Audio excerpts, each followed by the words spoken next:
I call this meeting to order. Let us stand for the Pledge of Allegiance.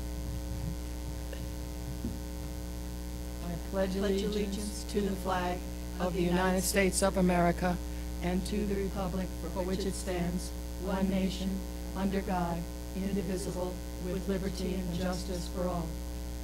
Juro fidelidad a la bandera de los Estados Unidos de América y a la república que representa una nación bajo Dios, indivisible, con libertad y justicia para todos. I salute the flag of the state of New Mexico, the symbol of perfect friendship among united cultures.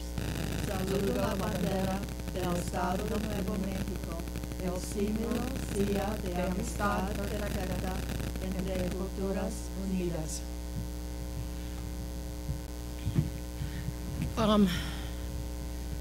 Can I have a motion to approve the agenda? So moved. And a second? All in favor? Aye. All right. Secretary Noble, would you take us into executive session, please? Certainly, Madam President. Pursuant to Sections 10-15-1H8 of the New Mexico Open Meetings Act, I move to convene into executive session to discuss the following matters. Discussion of the purchase, acquisition, or disposal of real property, NMSA 1978-10-15-1H8. Let's take a roll call vote. Board Member Trujillo? I'm sorry, I didn't see us. I'm sorry, I didn't see you. Okay. Board Member Carrillo? Yes. Board Member yep. Secretary? Yes. Noble? Vice President? Yes. And the President votes yes. We will go into executive.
Let's continue with our meeting. Let's go to board announcements. Are there any announcements from the board? Did you want to do? Well, they tell me to do it this way, and then they... So there are no board announcements. Okay, so...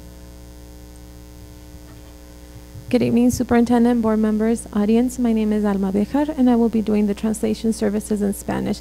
Buenas tardes a todos. Mi nombre es Alma Bejar y voy a hacer las traducciones en español. Si gusta mi asistencia, voy a estar hacia atrás. Gracias. Now for superintendent announcements. Thank you, Madam President, members of the board. We have two people here to introduce to you formally. I did announce the appointment of Benjamin Hargrove at the last several board meetings, but he's actually here in town, and so we'd like to present him to you. Benjamin Hargrove, just to refresh everyone, he comes to us from Texas. He is currently working on his educational doctorate in the area of educational leadership. He has a BA in political science and a master's also in educational leadership. He's the vice chancellor, or was the vice chancellor at Cedar Hill Collegiate in Cedar Hills, Texas. Spent 7 years as a world history teacher and has taught internationally in Hungary, and was the very, very much supported and very much welcomed by the Mandela community. And so we're excited to have him. As part of his educational leadership work, he is going to be doing an internship with us for a couple of weeks here with me and with some other staff. So, and would you like to introduce your wife who's here with you? So they're expecting, is this your first? They're expecting their first child very soon. So welcome to Benjamin.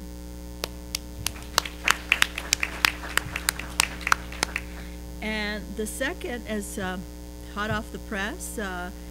We are excited to announce the assistant principal at Milagro Middle School, Justin Hunter. And Justin has a Bachelor's of Science in Elementary Ed from New Mexico State and a Master's of Educational Leadership from Grand Canyon University. And we were very impressed with him. He comes from the Rio Rancho Public Schools and has been a classroom teacher and a supervisor, a collaborative teacher in training, lead for his communications department. He also worked in the Alamogordo Public Schools, where there, again, as a teacher, was the math team leader and supervisor of information. So he has exhibited leadership skills, and he said his objective was to serve not only as assistant at Milagro, but utilizing his learned skills in a capacity conducive to effective leading, creating, planning, designing, developing, and implementing schools. Very focused on curriculum, and we're very excited to have him. I know Mark is happy to have him. So welcome to Justin Hunter. And Justin is also accompanied by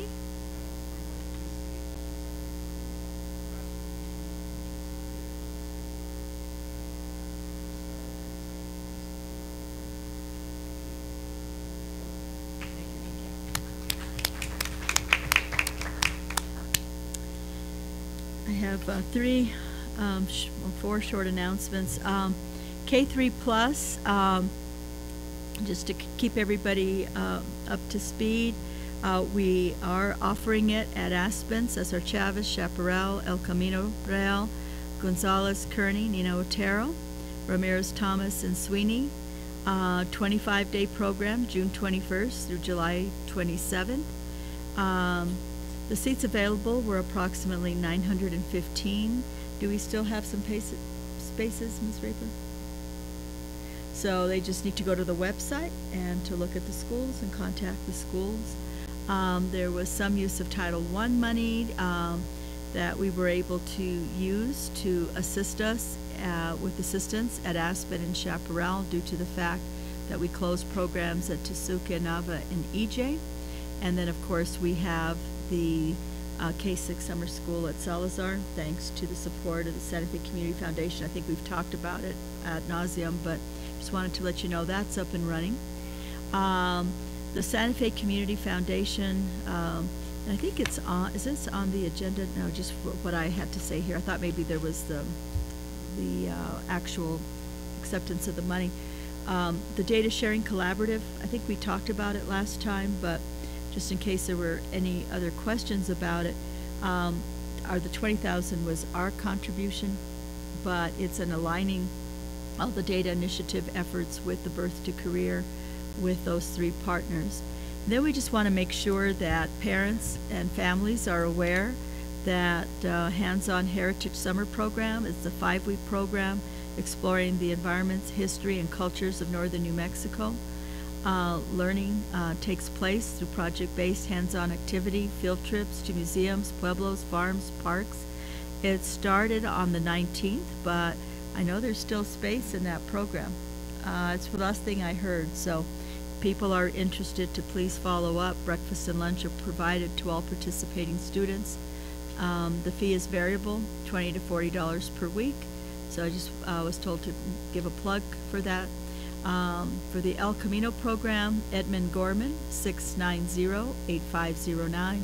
And for the Aspen program, Alma Lena Rodriguez, 204-8906. And just to be sure, summer graduation date, Friday, July 28th, here at the ESC boardroom, 10:30 to 11:30. And that, yes, and that concludes my announcements. Thank you. Mr. Gremler, do we have anyone here for a public forum?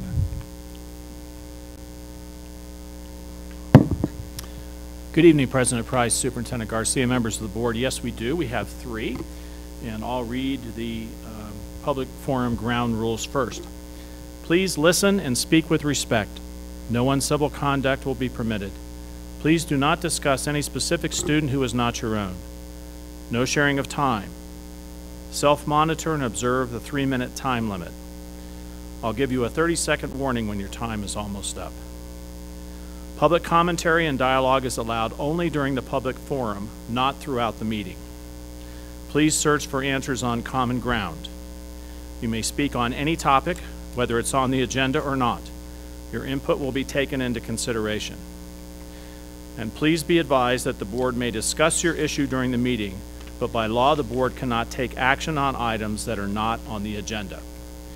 And our 3 speakers for tonight are Anna Ferrier, Megan Perkins, and Lynn Bickley.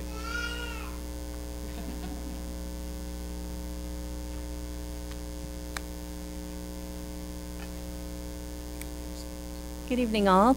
My name is Anna Ferrier. I'm the Director of Cooking with Kids, and I'm here mainly as congratulating the district and the board, as well as student nutrition for Santa Fe Public Schools. There's a proposal on the consent agenda regarding local produce purchase by the district, and Cooking with Kids has been honored to be able to support those efforts at student nutrition, and we have some USDA funding where we're able to use that to provide some technical support.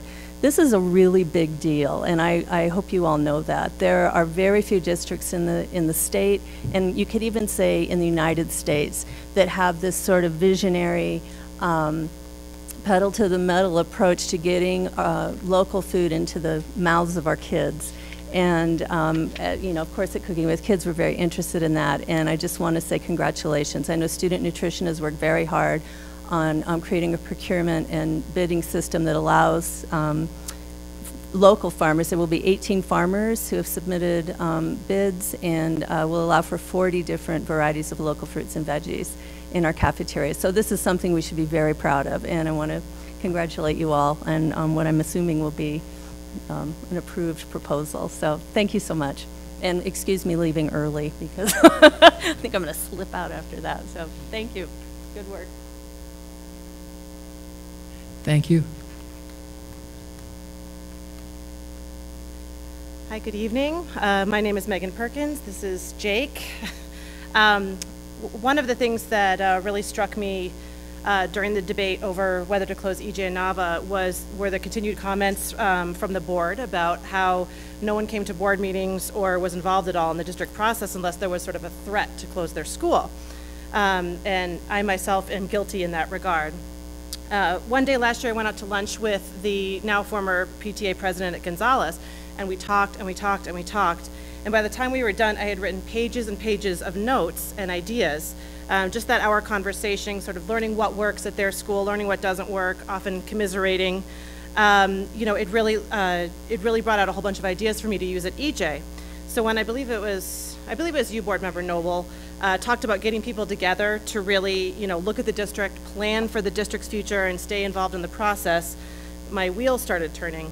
And last week at the interfaith meeting, and that is our next speaker, I sort of talked about my vision for getting people together in Santa Fe to really sort of envision what they wanted their school district to look like and how to brand it to the community. Board Member Carrillo was there, and one of the things he suggested was using our SAC groups at each school to serve as this vehicle. SACs are good because they are supposed to represent really like the actual demographics of the school, and that they include teachers, often students. PTAs wouldn't be sort of a good choice for that because oftentimes they don't represent what the school actually looks like. Maybe meeting once a quarter as a large group to talk about best practices, concerns, and needs at their individual schools, encouraging cooperation and partnerships between schools. It's a great place to start, and I hope that this coming school year maybe we can work on making sure SACs at each school are strong and well represented, and we can add sort of the duty of attending quick quarterly district meetings to the job description. And I'm happy to help in any way that I can to organize or facilitate this process. My dream in the future is that this could evolve into including city planners, officials, demographers, local business owners, and neighbors. You know, I'd love to include the public in our schools and really get them to have a stake in making them succeed. So I plan on keeping the conversation going, and I hope to seek out other people that will do the same. Thank you. Thank you.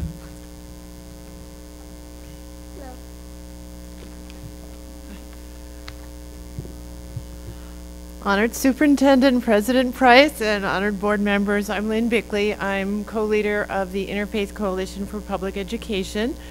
We are really excited about a number of our schools that have really state-of-the-art best practices. And we would like to support the idea of working with the SAC leader in each school.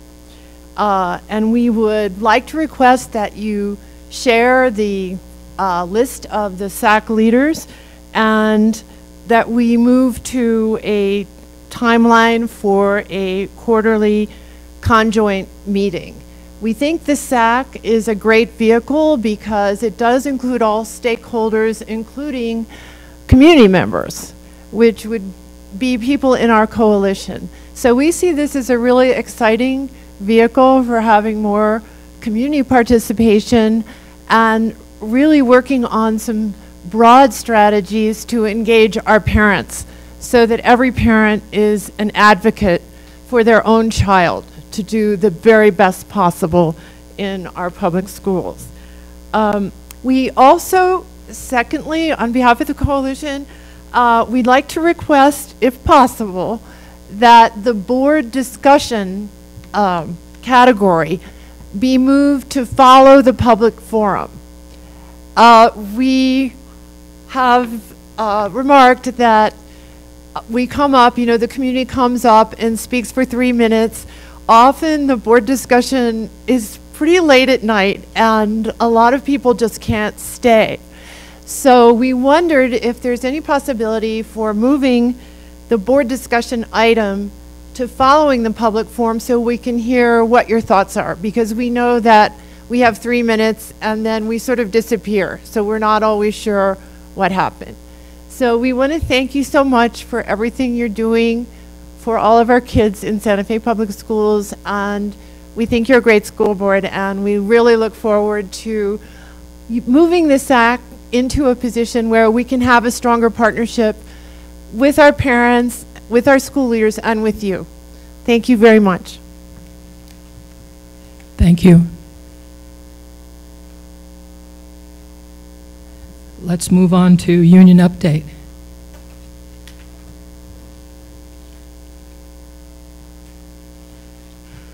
Hi, good evening. I'm Grace Mayer, NEA Santa Fe President.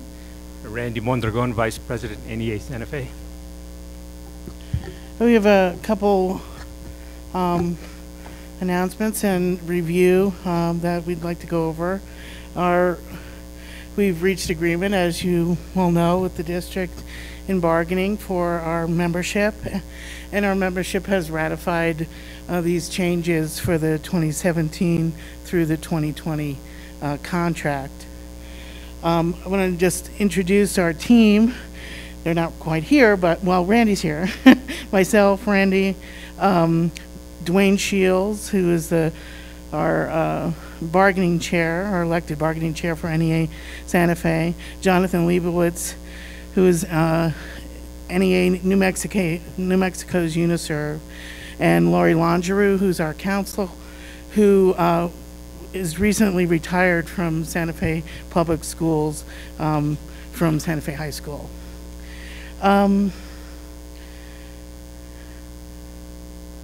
We worked very hard to address concerns raised by both our membership and the district, and we recommend the following to our members and to the board to approve as well. I think it was a difficult time for both the district and our union in terms of not knowing where our budget was going to be, and sort of all the upheaval with the legislature and the governor vetoes. But I think that we did some good work in trying to raise compensation, or at least deal with compensation on some levels. We're very pleased that the district is willing to pick up the portion of our health insurance, the increase for 2017 and 2018, as well as continue to pick up for the past 2 years. That, as you know, has been a commitment from the board, so that and we're happy that you're honoring that commitment, so that our members and our employees do not see pay cut. We've agreed on a 3% salary increase for employees on the secretarial and clerical salary table, and this has been an ongoing effort on both sides to raise our secretary salary. We're hoping that all our classified staff will someday in the near future, I'm hoping within the next couple of years, sort of support a $15 an hour pay, that the district is able to do that. It takes time to get there. We're not quite there with most of them, but our bus driver increase that we're going to see over the next 2 years will get us closer, although they started at 14, so it's a little easier to move them forward. But certainly the commitment to our transportation employees is there from the district, and we really appreciate that. I don't know if you want to speak to that. Or Just basically, you know, it's been a while, so we do appreciate anything that we can move forward with and pay. A lot of our drivers have been there quite a long time, so, you know, they've seen people come and go, so that's always, you know, and I'm always getting asked the question, why? Yeah, compensation is one, because there's other competition, and the cost of living in Santa Fe is getting very high, if not one of the highest.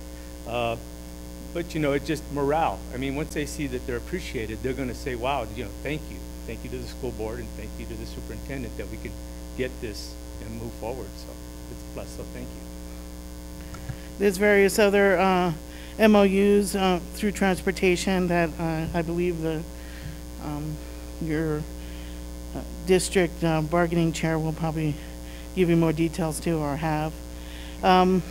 There's some increases in class sizes that we've agreed to for art, music, and PE that won't be effective until 2018, 2019. But there's also an MOU that will be developed, a memorandum of understanding, which will eliminate for art, music, and PE in elementary school response to intervention, which is something they've been doing. And we feel like that, if we take away that burden, the increase in class size will not be felt as much. And we also believe that it's best practices for the other teachers that are involved in increasing math and reading scores to be really involved in the response to intervention, as opposed to some of the peripheral people who really their discipline is art, music, or PE. And we have such outstanding programs. As you know, there's a monthly exhibits here of artwork, and our music performs for you, and we know that the district has committed to those programs, and we hope that we can maintain the same level while still increasing and teaching more students. However, that gets a little more difficult. And also there is and I sent this out to a lot of our art teachers, the state is trying to, has sent out some new standards that will guide art, and they're similar to what we've had in the past, but a little more rigorous at the early grades, which I find a little distressing, and you're able to respond to that. But I think that, like anything, they're trying to sort of move things lower as if the kids are really developmentally ready for it, and unfortunately they're not. But you know, we do need in those early grades for art, music, and PE to be a time of play and joy and experience, as opposed to, you know, learning and mastering skills that come much later in their development. So that being said, that's always a hard one for union leadership to talk to their membership about in terms of increases in class size, because that's one of the reasons why a lot of people continue to work for Santa Fe Public Schools. It's because it's not really the salary. It's often the number of students they have in their class. And we have done a good job in trying to keep those at a range that people feel they're successful.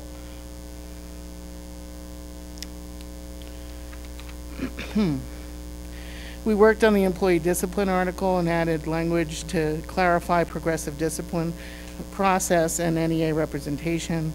We also worked on Article 16, which is vacancies, assignments, reassignments, and transfers.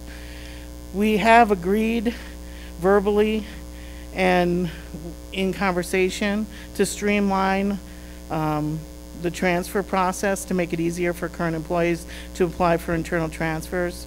The district may create internal and external pools of applicants throughout the year for hard to fill positions. We're still researching sort of how to minimize that that process for the internal applicants and sort of create a joint form that might be used. We have examples of a few, but we haven't really created the form per se. We're working on it. Duration and reopeners, Article 27, we've extended the contract to 2020. And for employee evaluation,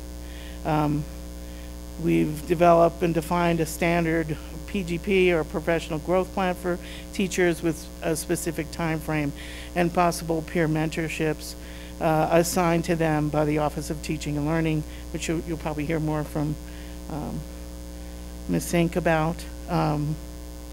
This is to assist teachers who are struggling, and we're hoping that those teachers that we can develop over a few years with assistance will stay with the district.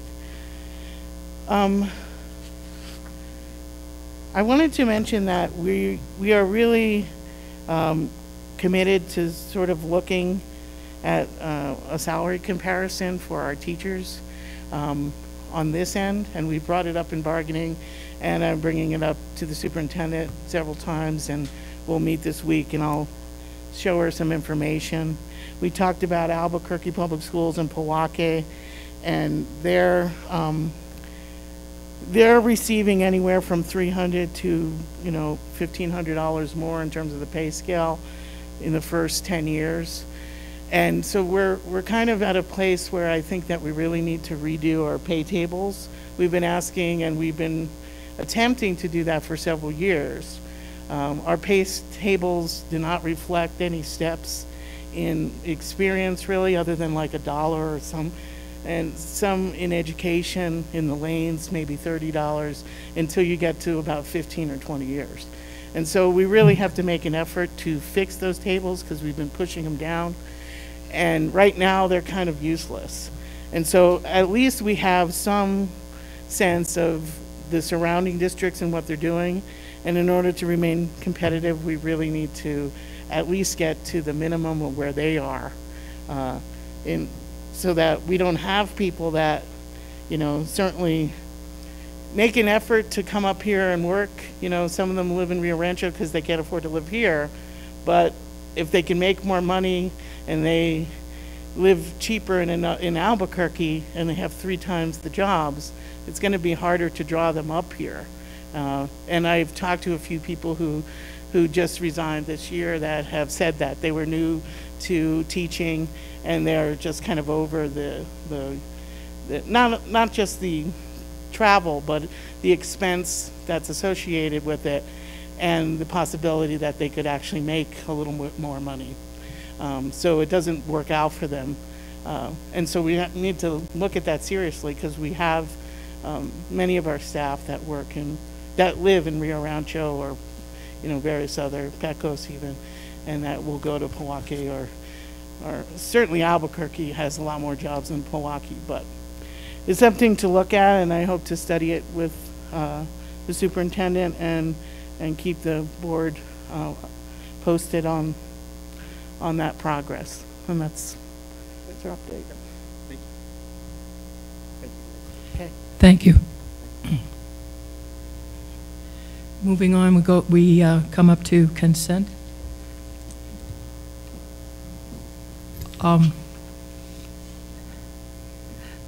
Secretary Noble. I'd like to ask a couple questions about one of the contracts over $50,000, Madam President. Board Member Carrillo. Well, then, do you need it pulled off for? You don't need it pulled off for a separate vote, though, or anything. I don't think I do. As a procedural matter, it confuses me that I have to decide that right now, but I am okay with not asking for a separate vote. You want it pulled for discussion? Yeah. Okay. Thank you. And then, and I guess before a final vote is taken, I just want to comment on D, E, and H. I'm sorry, which one? D, E, and H. And I can make a motion now, too, to move it forward. Motion to approve. Okay, and I have a second, okay. And Vice President Cashman? No, I just wanted a little bit of discussion on H so the public would know what we were doing since the public has reached out, so that probably. Okay. And my apologies, Madam President, it's not a contract, it's the MOU with communities and schools. It's item E that I wanted to discuss. All right. So, since E is first, would you like to? Thank you very much. Just a couple questions, and I have... Oops, there we go. Just a couple questions. I have heard about the wonderful work communities and schools does at particularly the sites that they're based, but I just wanted to ask a couple questions. What was the amount for the MOU last year and the year before? Is it the same, or? I wasn't prepared for that question. Perhaps Mr. Brendler has it.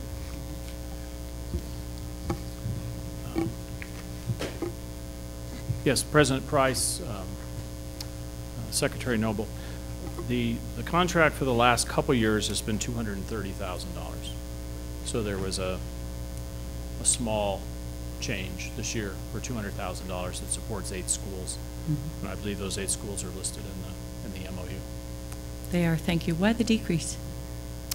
There were some initiatives at Engage, which collectively were decided that were no longer needed. And I see that and I'm very glad to see that there's an end-of-year report describing the services performed and/or deliverables. I assume that would be available as a public record. Is that correct? President Price, Secretary Noble, that is correct.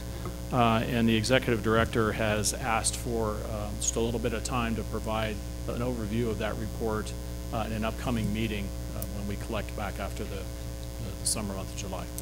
Wonderful, thank you. Do we have a sense of the leverage that is brought by communities in schools? In other words, are they providing more value than the 200,000?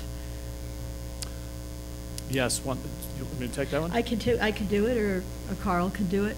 My understanding is their budget is what, over $1 million, $1.1 million that they bring of services to the district, but I don't think that we have a dollar value on the volunteers or the actual impact of services that it means to families, to the children that they support serving at-risk communities. And the Communities in Schools framework is based on a national model that is well vetted. It's not like something that they just locally made up to provide to the Santa Fe Public Schools. Okay, that's all I have. Thank you. So so I wanted to comment on D, E, and H. First of all, I'll do D. And thank you for coming and speaking on behalf of Cooking for Kids. Oftentimes during consent, there are things that are on the consent agenda, and they're there so we don't have to take, 10 different votes. And it's to move things along. But sometimes I think that really important stuff that we do as a board and as a community, we've been doing it for a while, so the public they're numb, or they're not even that they're numb, it's no longer noticed. The incredible work that Cooking in Schools does, and then also that Judy does in our nutrition department, and the fact that we are a community that locally sources as much as we can. I mean, that is really, and thank you so much for speaking to that tonight. That really is something that we should be incredibly proud of. And I don't, around this state, because we are an agricultural state in a lot of ways, and I really do hope that perhaps other districts are doing everything they can and maybe seeing that it's not that hard. And maybe Judy and others from our district can, assist them in any way to get them started on that road. On the Communities in Schools, it's a pleasure. I'm sorry that, well, I guess it's because we don't have those things that it's $30,000 less. But in speaking to what you were saying, Kate, I mean, what's the value of, making sure a kid has the jacket they need and someone to do their homework with? And because the work that, Communities in Schools does, and it's just, I've been at Salazar a number of times, and it's just so phenomenal to have that kind of support specifically aimed at children so then they can be the best they can be. And I mean, our partnership with Communities in Schools is amazing. If you ever have the chance to work with some of them at some of the schools in your district, I would encourage that. And I'm not going to talk on H because I know that Maureen and I are probably going to say the same thing. You go ahead. You go ahead. You go ahead. Okay. I just wanted on H, because it is easy to get. Why don't you say what it is? Oh, yeah, I was good. On H, it is easy to just have us approve things and the public not really know what we're approving. So H is the Lafarge Library ground lease, and so we are happy that later on we're going to approve that. So Lafarge, and it's a city school district partnership. We will continue to lease the land, so we have a great library in that neighborhood. So it's been a long time coming and a lot of work, and I know people have received phone calls over this process. You're not going to close it, but we have a lease for the first period of time for 10 years, and then it can be renewed again. So a 20-year lease with the city. So Lafarge has a great home, and I know, in fact, I was just there before I came to the school board meeting. I like Lafarge.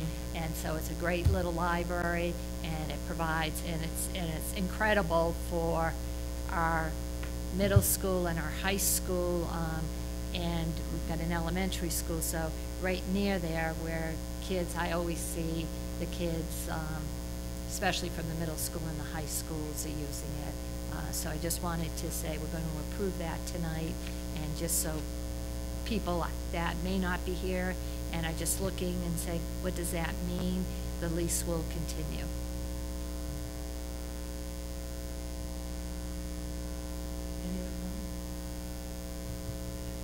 Okay, so we have a motion and a second. And Board Member Carrillo? Yes. Board Member Trujillo? Secretary Noble? Yes. Vice President Cashman? Yes. And the President votes yes.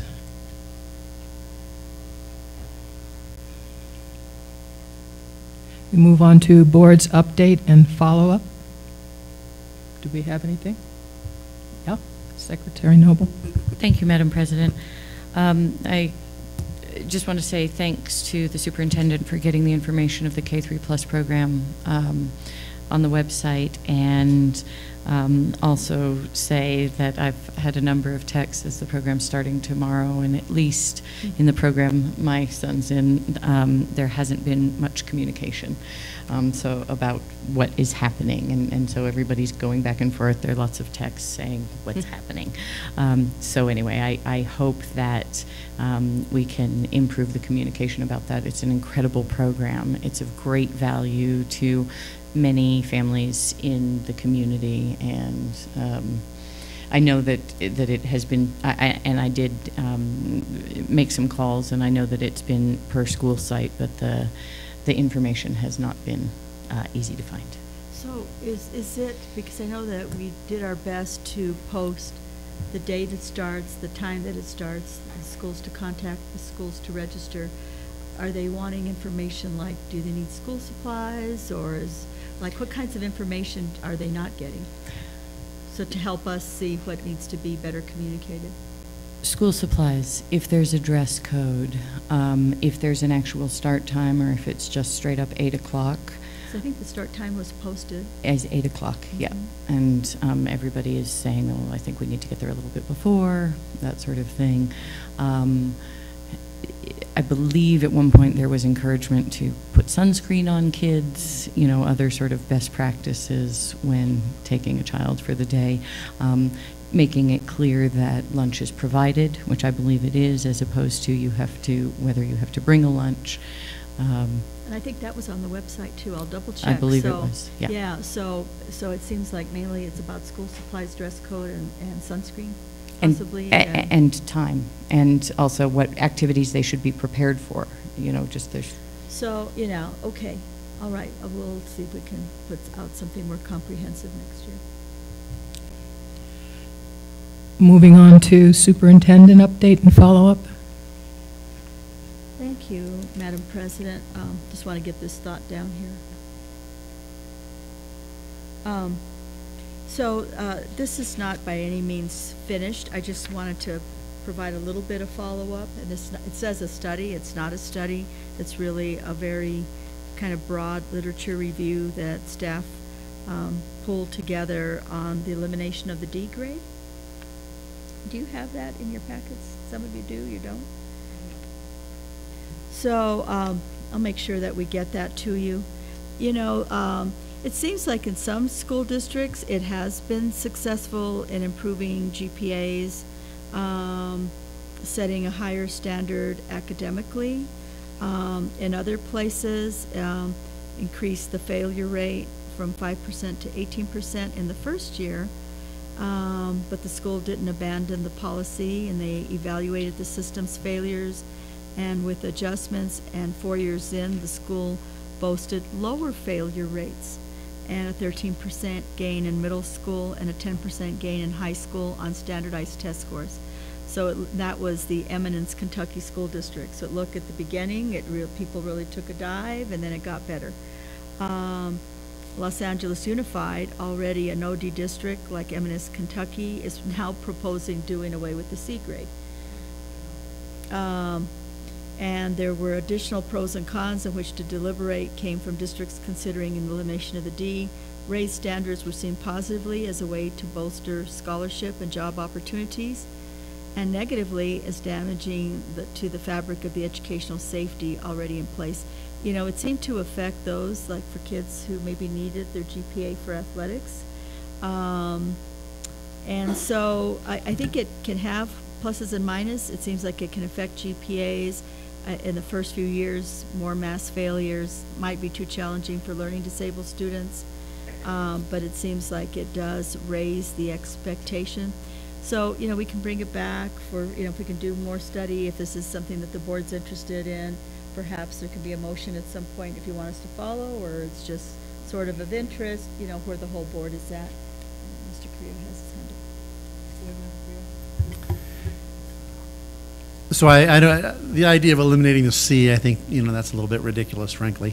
But the D, I would imagine that any program or something to maybe look into is, you know, you need to start it with, I guess, incoming kids. That's not to say it needs to be a 12-year transition period, but maybe, you know, at the high school level, there's got to be a period in which people adjust.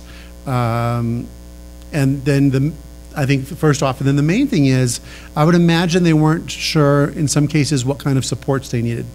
Because I was thinking about someone that I know, because we had this discussion, who was telling me about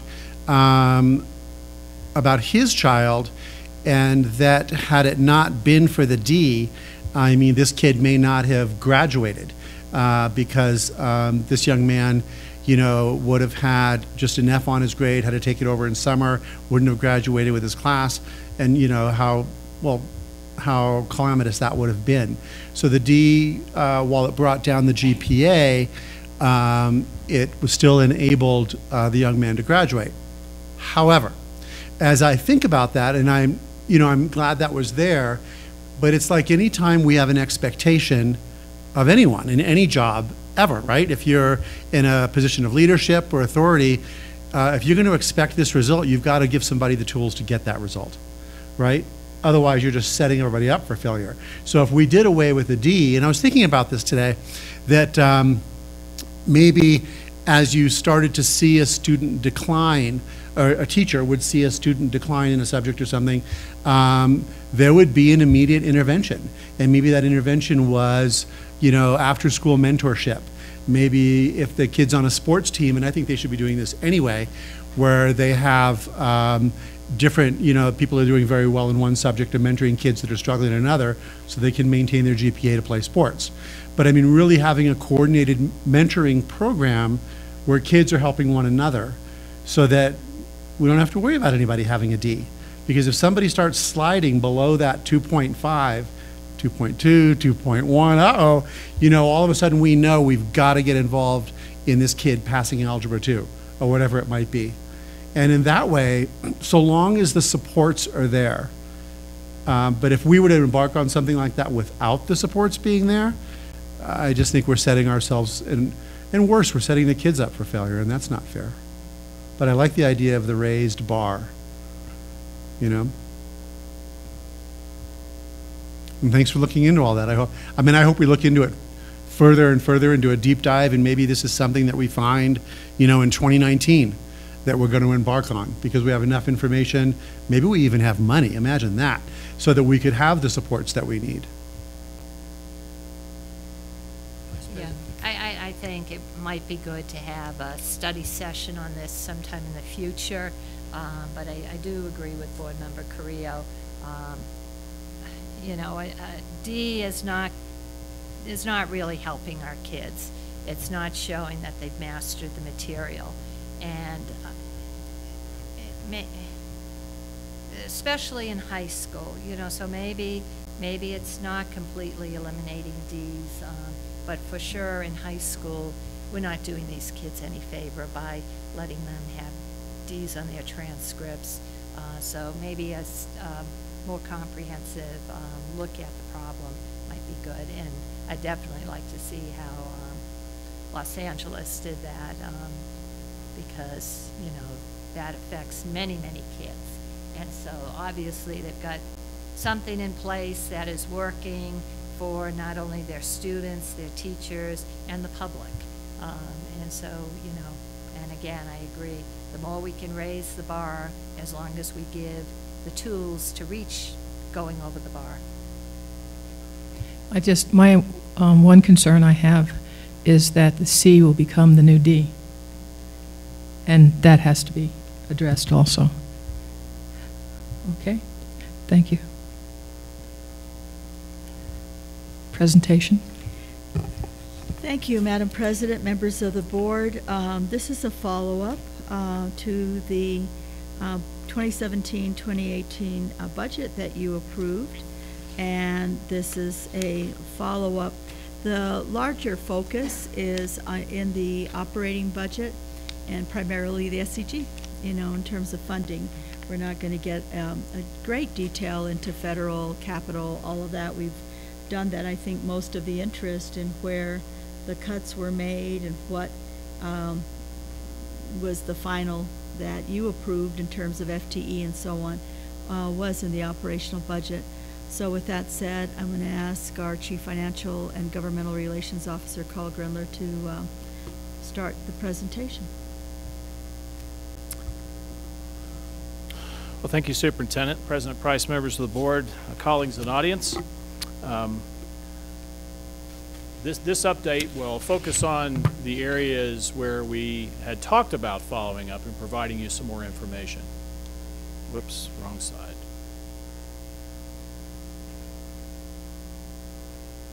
All right, so very, very quick just update on where we are in the whole budget process with the state. Then jumping right into the school fair student funding second round budgets and what happened there and the results.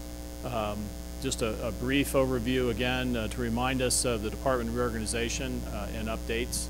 And then taking a look at the school operational budget FTE summary by job classification. So how did this thing really turn out as far as the hiring of the different job classifications that are projected in the budget.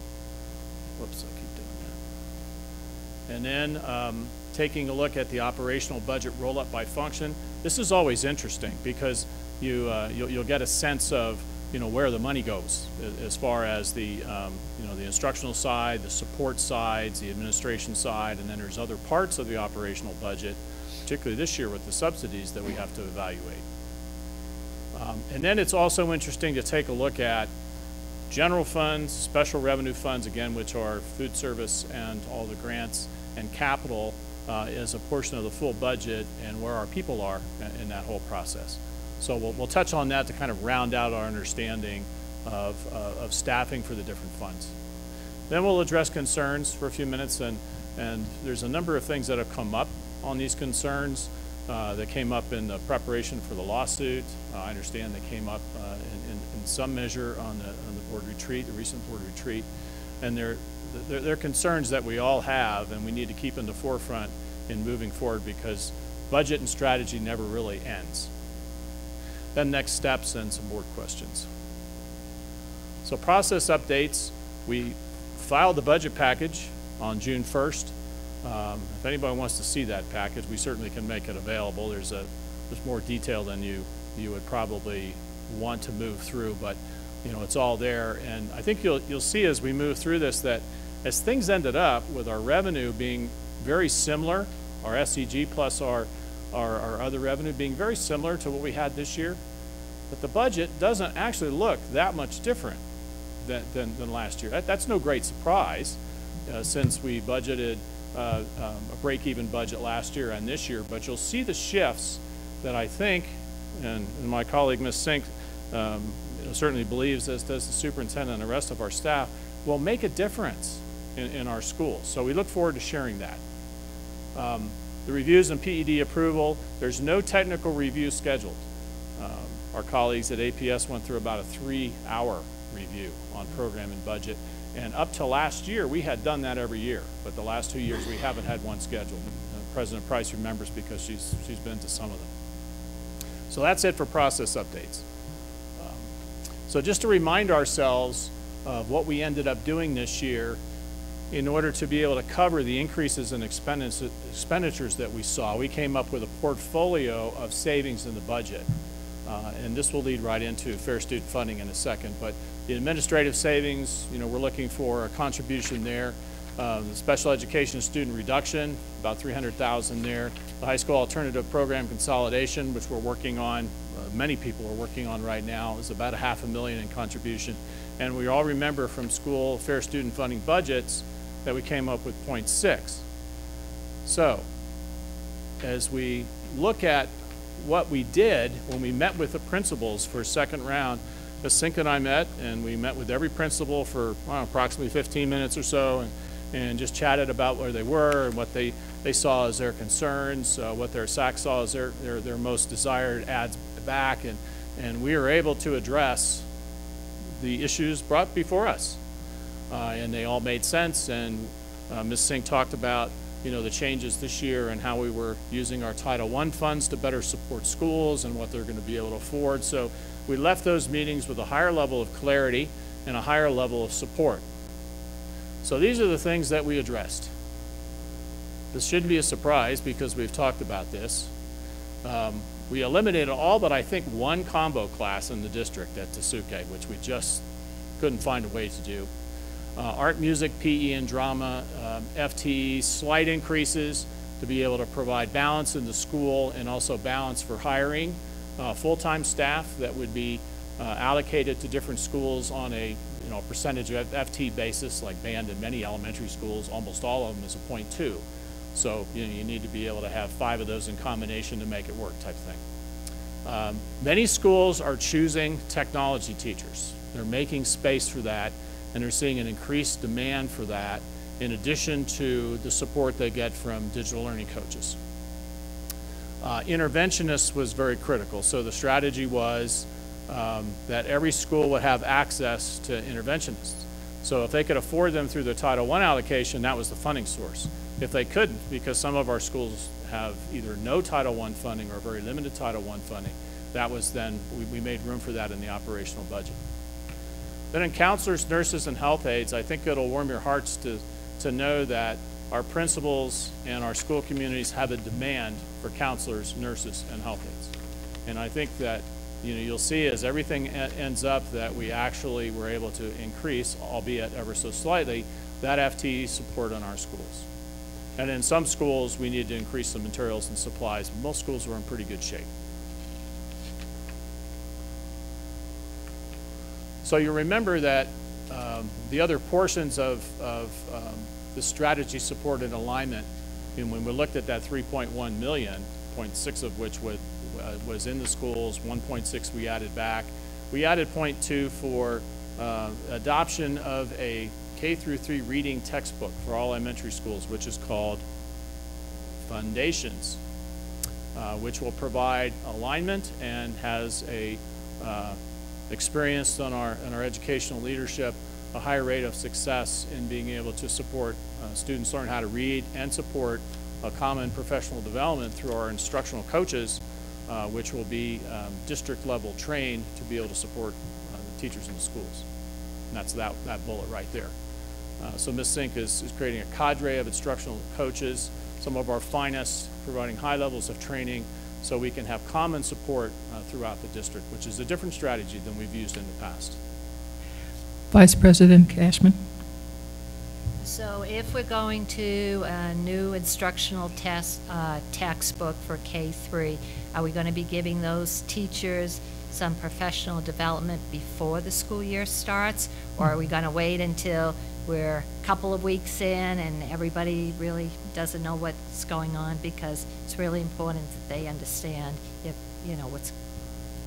President Price, Vice President Cashman, just a correction, that's K2 Foundations, K2, and Foundations has lots of research behind it in looking at reading skills. So when you look at the reading scores in K-1-2 across the district, I think this is going to be a huge bump. I've had experience in watching this particular program out of Wilson do great things at other districts across the United States. There will be PD provided by foundations before school ever starts, and then provided throughout the year. During that time, and every time there's PD now, I'll have instructional coaches also getting the PD so they can support in the classroom once the foundation people are gone. So we'll never leave teachers alone once they get the training. It doesn't work well just to say, here's the training and then goodbye. So they'll continue to get that training. And that foundations, again, what it does is sit K-2 with our formal book adoption, which is ReadyGen. It's really great. ReadyGen is great for 3rd through 6th. It really centers on comprehension, whereas this will center on those skills of fluency, decoding, that kind of thing. So. And so then if we're going to provide professional training before school starts for the teachers, are we going to pay the teachers, or is that going to be when, you know, those couple of days right before the kids come back to school? How are we going to do that? Because I know the teachers also want to have time to set up their classrooms, to get ready, so. Yes, that's part of the CBA agreement. We have 2 days for the district. We have 2 days that NEA has for negotiated for the teachers to get ready for their classrooms. So we'll be using our 2 days. And then we'll be using Friday afternoons for a lot of those. And I just want to also say that I didn't force schools to do this. At this point, I pushed them and begged them, if you will. So I had 10 out of the 30 sign up. I put in and let them know about the research, and 10 principals and schools agreed to go with us on this. So I only bought materials for 10 schools, and I'll only provide PD for those 10 schools. And then hopefully people will see those scores jump. That's my hope, and they'll jump on board next year. So that's kind of what way we're going to do it for now.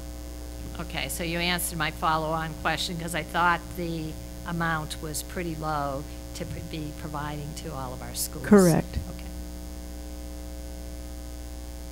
Is that it?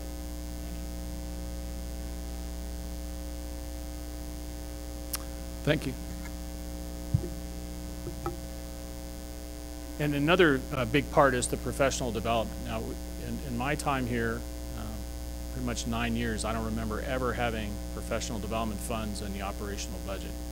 It's always been the reliance on, you know, Title II and perhaps a part of Title I to be able to provide that support. Knowing what's going to, at least what's being talked about in the future with Title II going away, and also knowing how valuable that will be in being able to create more positive outcomes in our schools. You know, we made room for this based on what the principal asks were in the second round, and we were able to put this into the budget.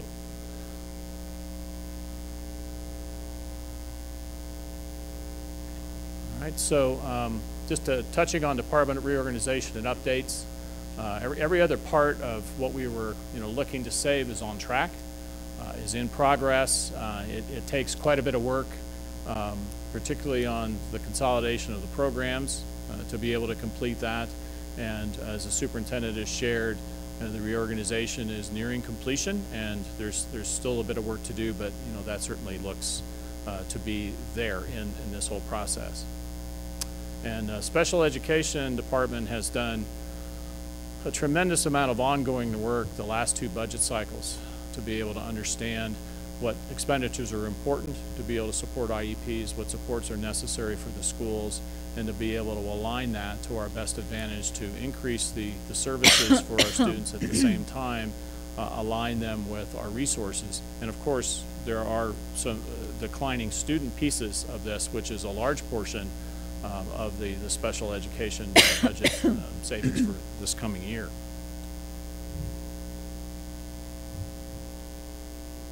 All right, just a couple more notes.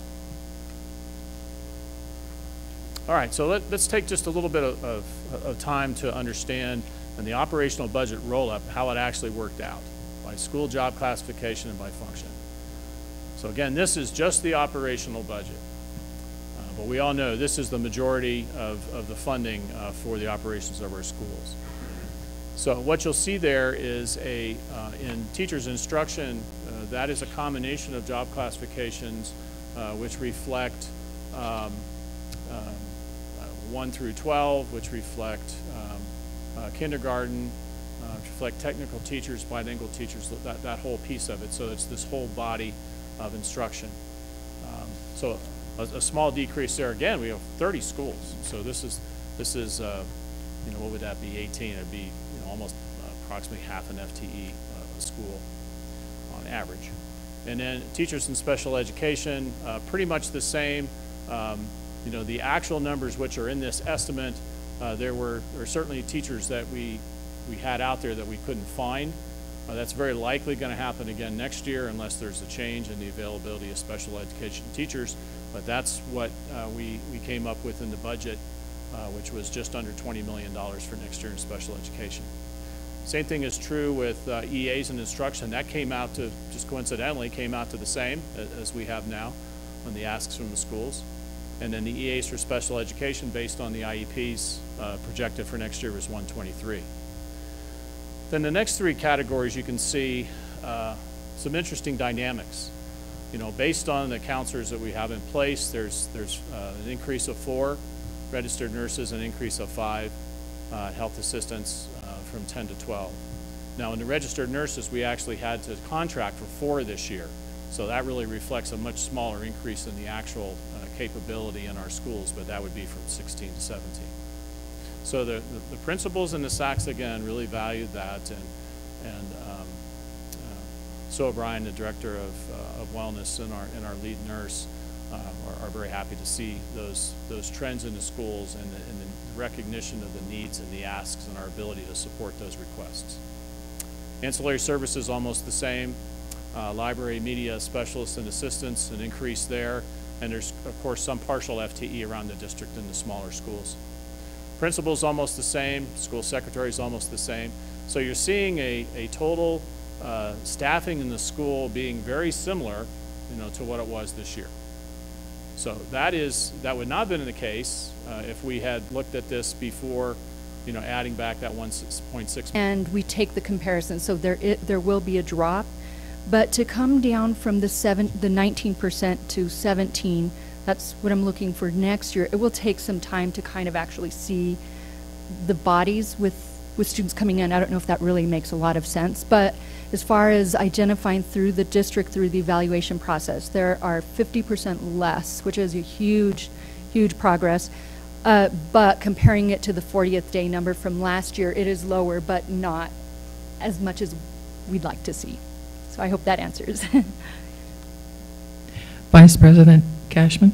I was going to save this question to the end, but as long as we have our special ed expert up there, when would we expect to see the transition from the physical therapy and the occupational therapy, now that their professional boards are requiring doctorates? Mm-hmm. When are we going to be getting hit with that, or is there a grandfather phase in, or because, you know, I know that right now, you know, for new people, they're going to have a doctorate. So when would we start seeing the budget impact? Because we can't have somebody with a doctorate degree at the same level that if you had a master's degree. The reality, they're going to expect a lot more money. Board President, members of the board, so it's interesting. Currently, all but one of our physical therapists are employees, which is the only related service that employs Santa Fe Public Schools. And they're all, 2 are physical therapists, the other are physical therapy assistants. And so I know that there's the new policy that has gone into effect, and there is some thought that possibly will change. So that I think that is the hope. Now, I do have a very strong physical therapy team, and they're operating in the same way as if they will continue. But of course, we continue as a district to look for qualified staff. But the problem, even with contractors, they're all exactly in the same position. Secretary Noble? Thank you, Madam President. I was just wondering if you could shed some light on What happened with the NIE budget? Is that special ed related? They're sort of in the same bullet point a couple slides back. Board Member Cashman, members of the board. So with NIE, that we run several child find events throughout the year. There's two different components that generate student population for NIE. We have our C2B transitions, who are our 2-year-olds turning 3. We have a legal requirement to evaluate and transition them into school, which is NIE preschool. So that is one area. Then we are also obligated to run child find events, and we advertise in the community. We also evaluate any students the age of 3, 4, and above that come to us and say, we'd like an evaluation. We'd like a screening. So we have several of those throughout the year.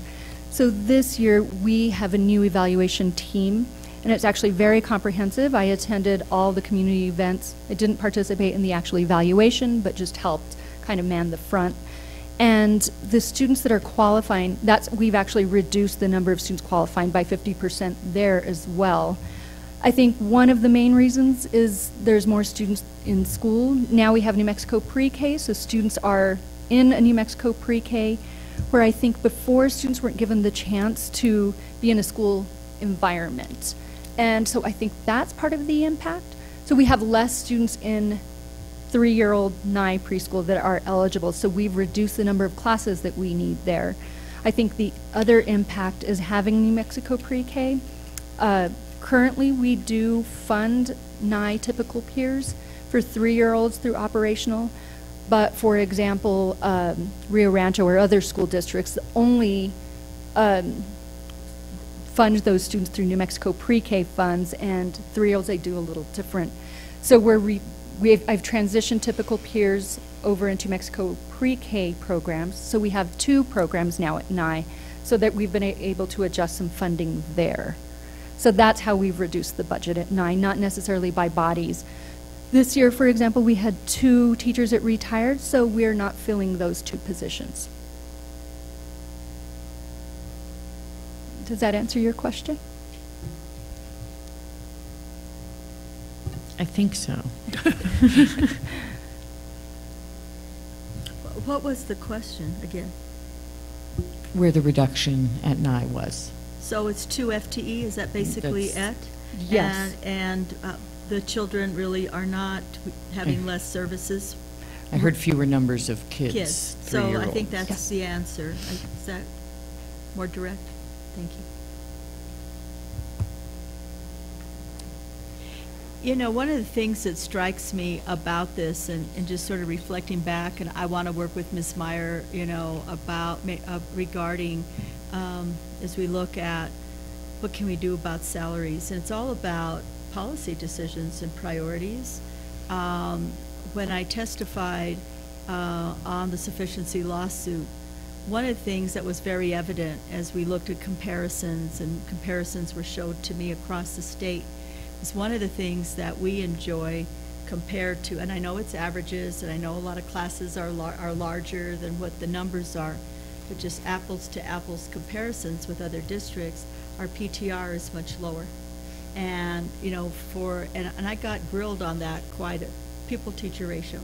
And as I got grilled on that, why we chose to do that, because maybe we could provide other services or increase salaries, is, you know, children, PTR in and of itself doesn't make a difference generally. There's certain numbers where it can and not. But with children in poverty, that's the one area where it does make a difference, and we're about 75% children in poverty. But so, you know, if there is not more revenue that's infused, then you have to kind of make policy decisions, you know, where it's going to come from, because even if you wanted to eliminate all admin to make it happen, you're talking about 4%. You know, we look at operations. So most of it is instructional. I think we came up with, what, 65%, Carl? 60 to 65% of the budget really is instructional. And so just want to plant that seed as we move forward. You know, hopefully there will be new revenue or policy decisions that help increase revenue at the state level. I mean, that's our primary hope.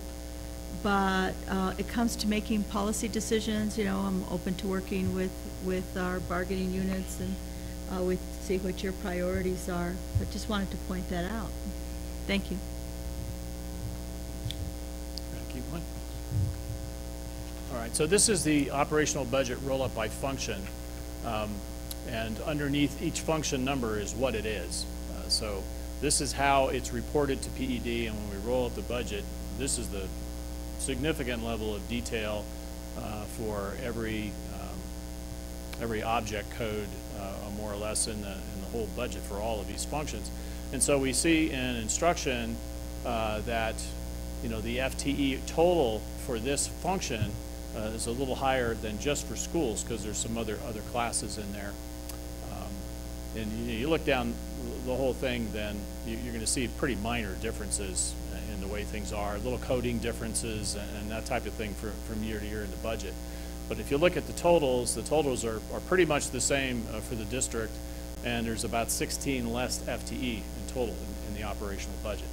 So this is the part that really allows us then in total to be able to fund those two very different things. Well, actually there's more than two in the budget. You know, some instructional materials for foundations, got it, K through 2 in 10 schools, and professional development, and then also the subsidies. So this actually came out Vice better President than probably Cashman. all had hoped. Sorry. Just on the bottom where it says total for FTE, where it says 1,426, that's not, and I know the answer, but I want to make sure the public knows the answer. That's not the amount of employees we have. That's correct. That's just the operational budget. It's the biggest group, of course, as we all know, but you're absolutely correct. It's not the total. And we'll see that in a slide coming right up. Are we ready to move on?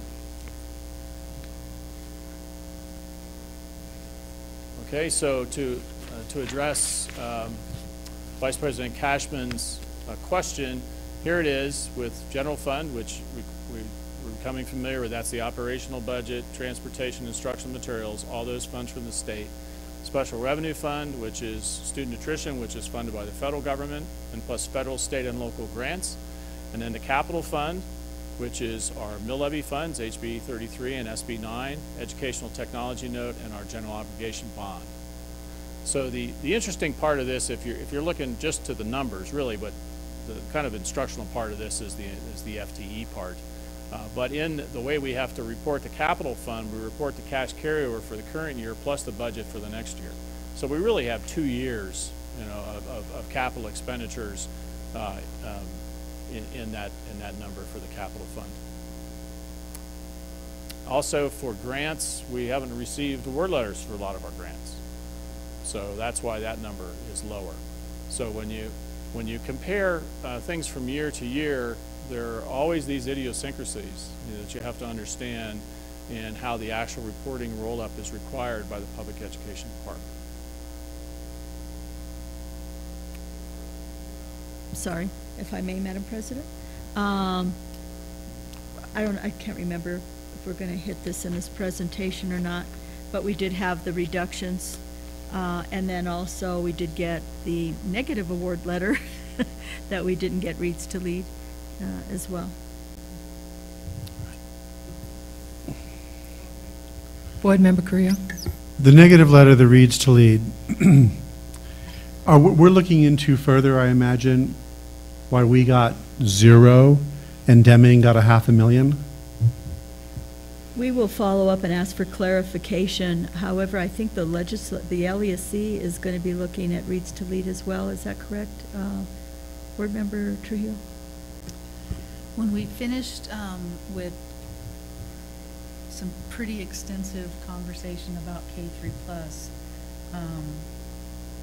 I in fact asked the chairman that should probably be the next order of business to look into why districts were funded the way they were, and she agreed. So I do believe it'll be at the next meeting. I think she said in July. Because there was, I think it was Clovis that received 500,000, and we received 0, and I think APS receives 0 as well. So it's You just can't sort help of but see that odd. and think it's retaliatory. Well, especially, Board President, if I may, in light of the fact that Clovis, and I'm happy for Clovis, but Clovis received over 500% increase on their K3+ program, and everybody else was reduced an average of 25%, and there was some pretty crazy reasons why that was. I'd be happy to share that with anybody who would like to. And on that note, I don't think that we've had an opportunity to discuss it at a board meeting, but related to that, Santa Fe Public Schools, I represented the district, APS and Deming presented to the LESC. It was a pretty long hearing. I think it's almost, 2.5, 3 hours, where we documented all our correspondence, our requests for information, calls, requesting support, clarification.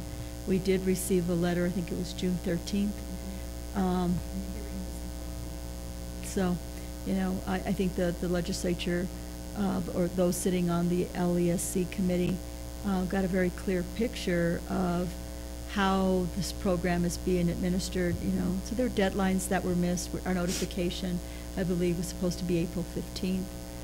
Just a lot of different pieces to it that showed some disparate behavior and inefficiencies and ineffectiveness in how the program is being administered. Secretary Noble? Thank you, Madam President. Just on the special revenue fund, and given that you, Mr. Grindler, seemed to indicate that there's some award letters we're expecting, do you have a ballpark as to what you would estimate that would be reduced by? I mean, right now it's, close to $6 million that we would see it go down when all is said and done, when we get the awards we're expecting. Or is that too difficult to say at this point? No, it's an excellent question, President Price, Secretary Noble. One of the issues is the pay for performance. So we thought that was going to be defunded, but we actually saw in some correspondence today that the Public Education Department expects to issue award letters by the end of June. So that's a big part of it. That's a big part of it. And then there's a whole series of smaller grants. We just haven't seen the award letters yet. There's no reason for us to expect we won't. So depending on what happens with that pay performance grant, we'll probably answer the bulk of your question on what's going to happen with that difference between the two as they exist right now. Board Member Carrillo? No, it's President. All right. You ready to move?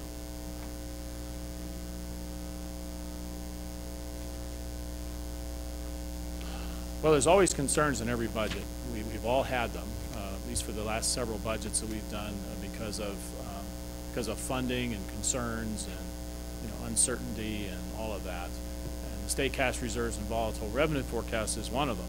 However, what came out in the paper yesterday is state revenue may exceed forecast for this fiscal year by roughly $130 million.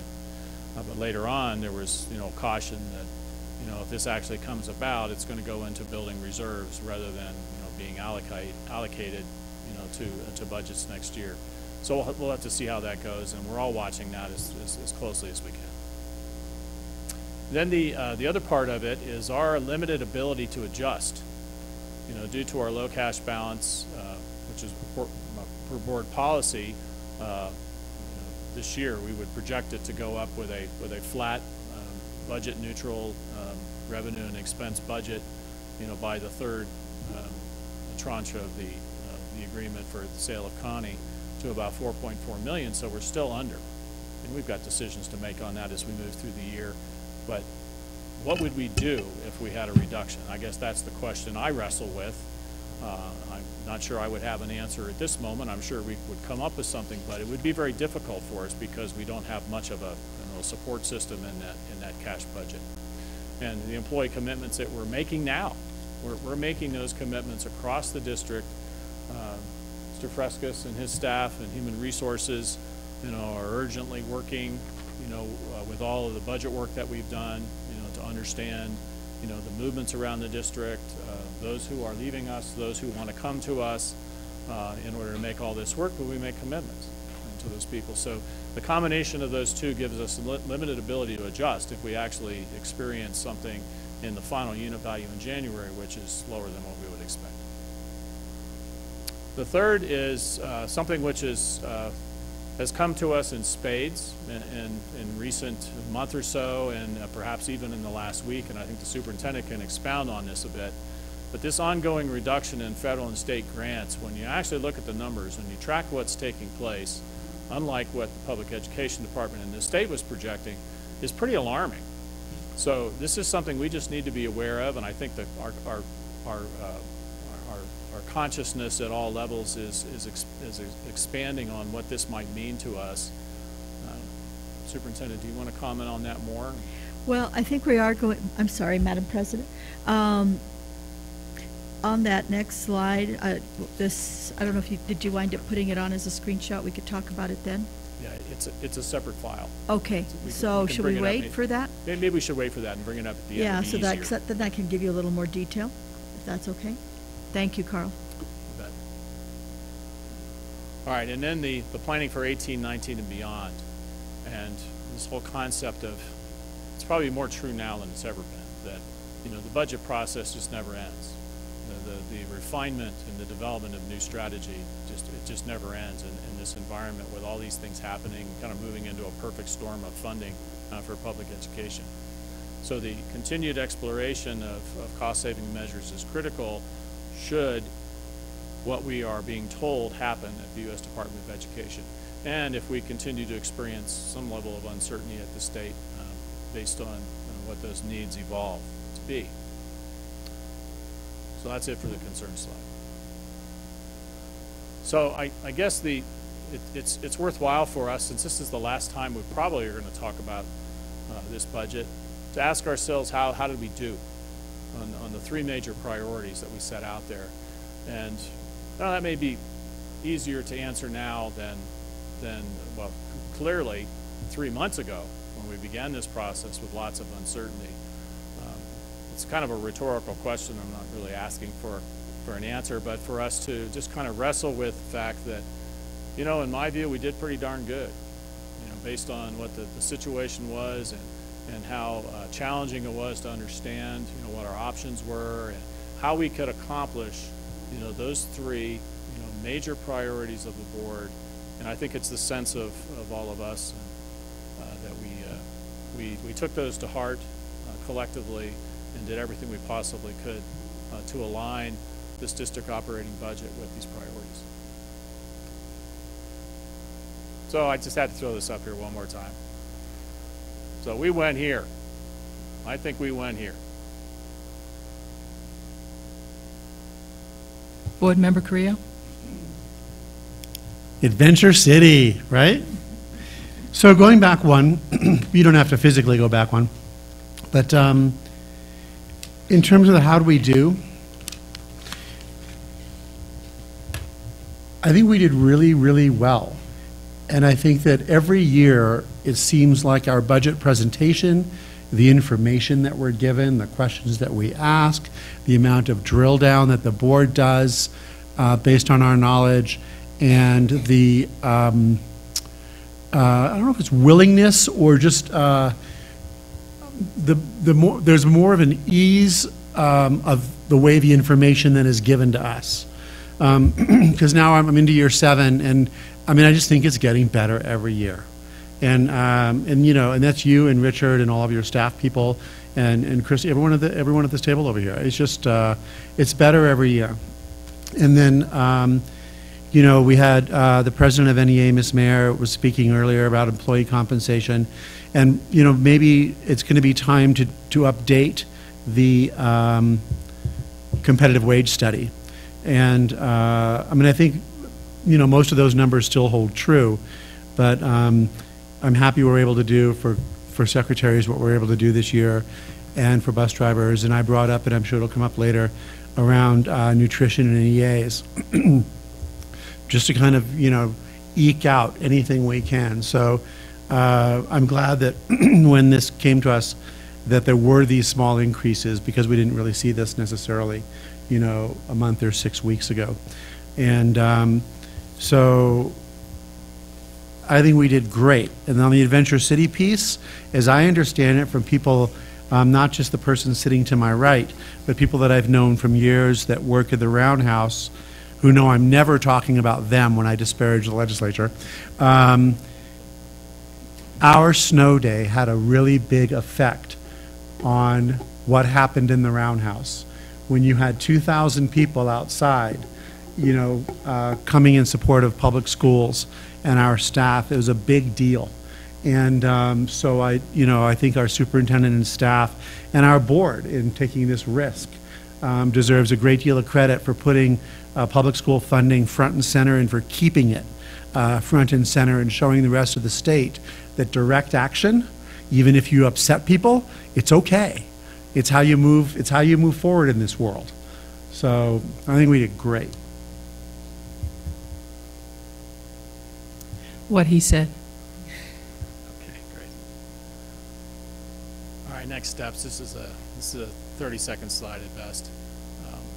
We complete our plans in June for how things are going to look moving forward, and then we get our budget approval on July 1st. A lot of grants we haven't received yet. You're going to see initial budget bars for those grants in August when we come back for a board meeting. And then we prepare, we call it preparing the district for the next school year, and there's a tremendous amount of work that's happening. Clearly we know what happens in operations. We're in all our schools doing our summer work. But here in, in central office, it's really getting everything ready to go, whether it's budgets, whether it's employees. It's certainly getting our system ready to be used to be able to operate the district when school starts. So this is why we're all here in the summertime, because it's a tremendous amount of work. And then you can see there. So board questions, I think we've touched on these, but these are the questions that came to the superintendent and I to make sure we had clarity on the second round of school fair student funding budgets and the process and what it meant to us and how it supported our strategy for improving results in our schools. And then clear on the shifts, albeit small shifts that we made in the budget to be able to support that movement. And then pressures on us as we move through this budget and into understanding what we're going to do this time next year. Okay, Tom, would you mind exiting this PowerPoint and then bringing up the Excel?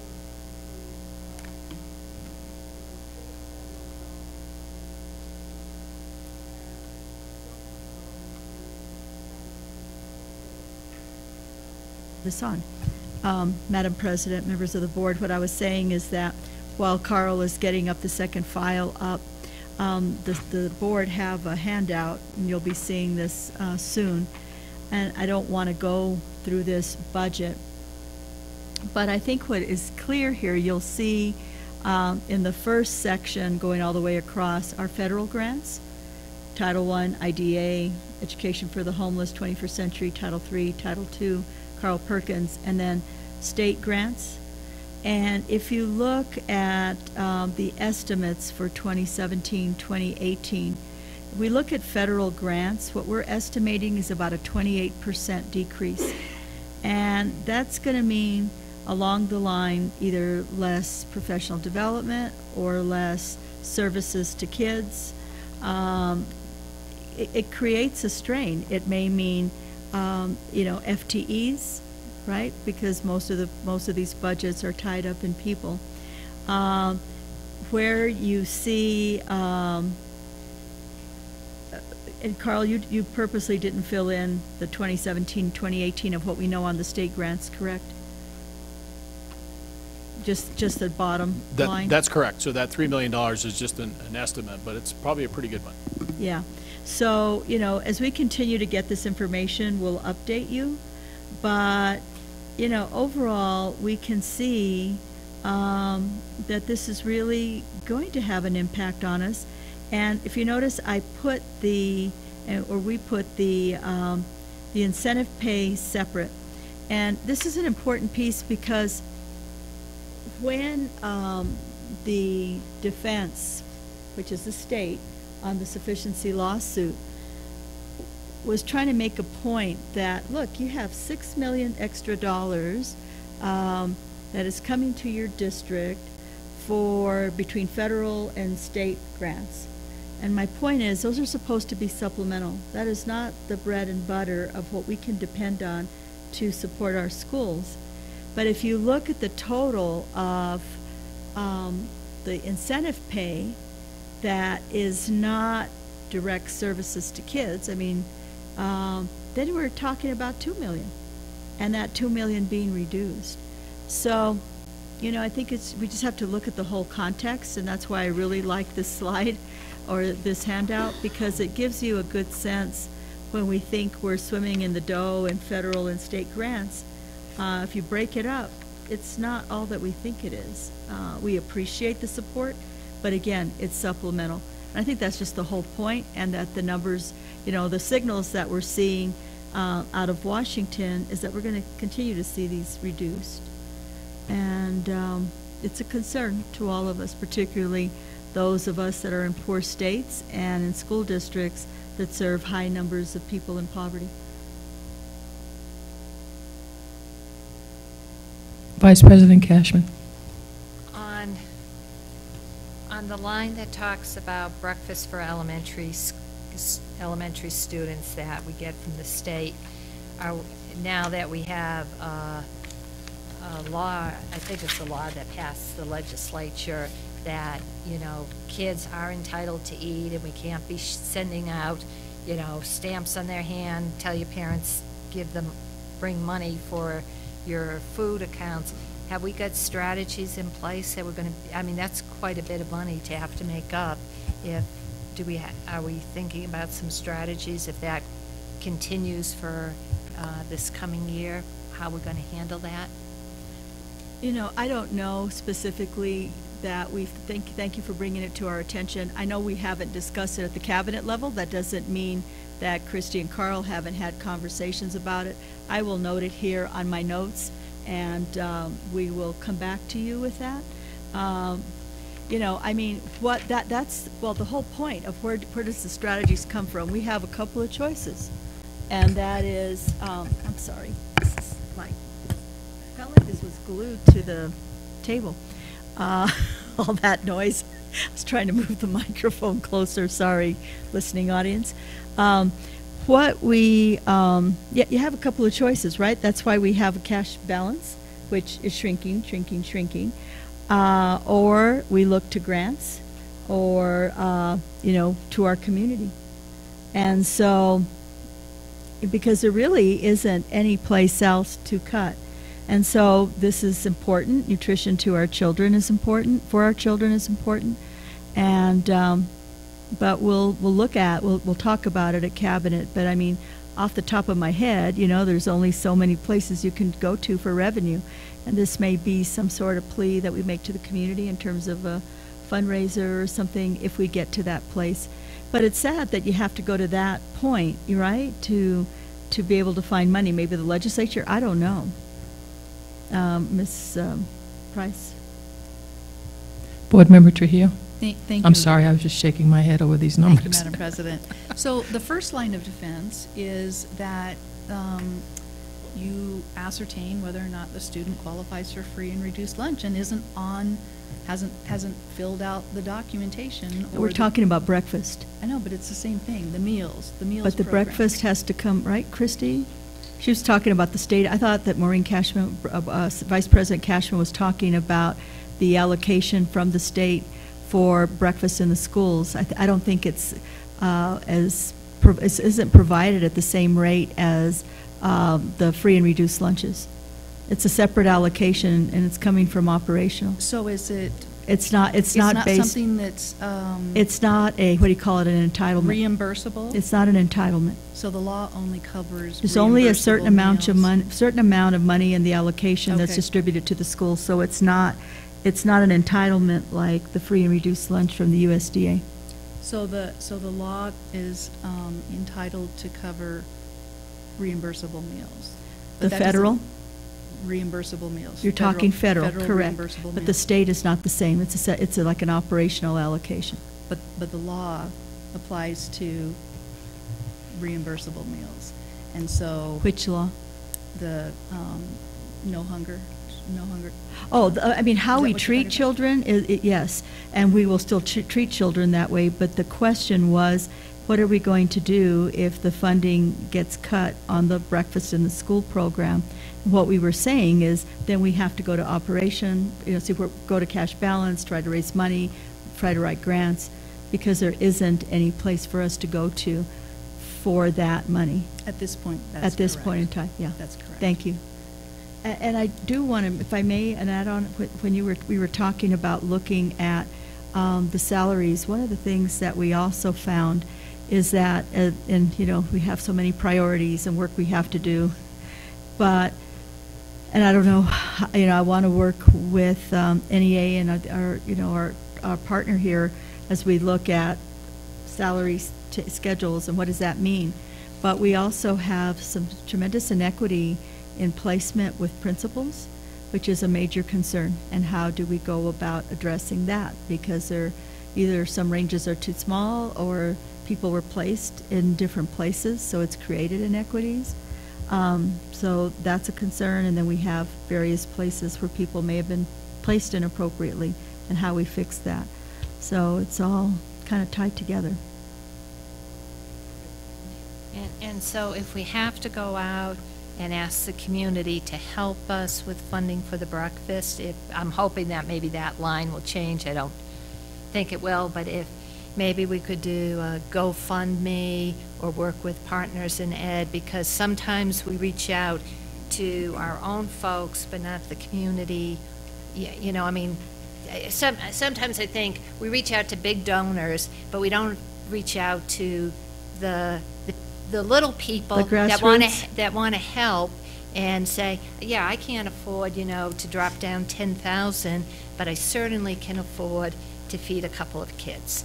And so if we maybe try to do that when you're talking with your staff, maybe that might be a strategy, so we get very broad support and we reach out to a lot of segments in the community. Great idea. Board Member Carrillo? Maybe that can be an initiative. I don't want it to be a GoFundMe. I hate that we're out there begging. It just makes me crazy. But I think that our foundation, our Partners in Ed Foundation, is the one that should pick this up. And they should make this, I know they do a lot of field trip work, scholarship work, but perhaps this can be an initiative because they are our partners in education. Breaks my heart that we're reduced to this, worrying about feeding our children. Any other comments? And let's move on to action items.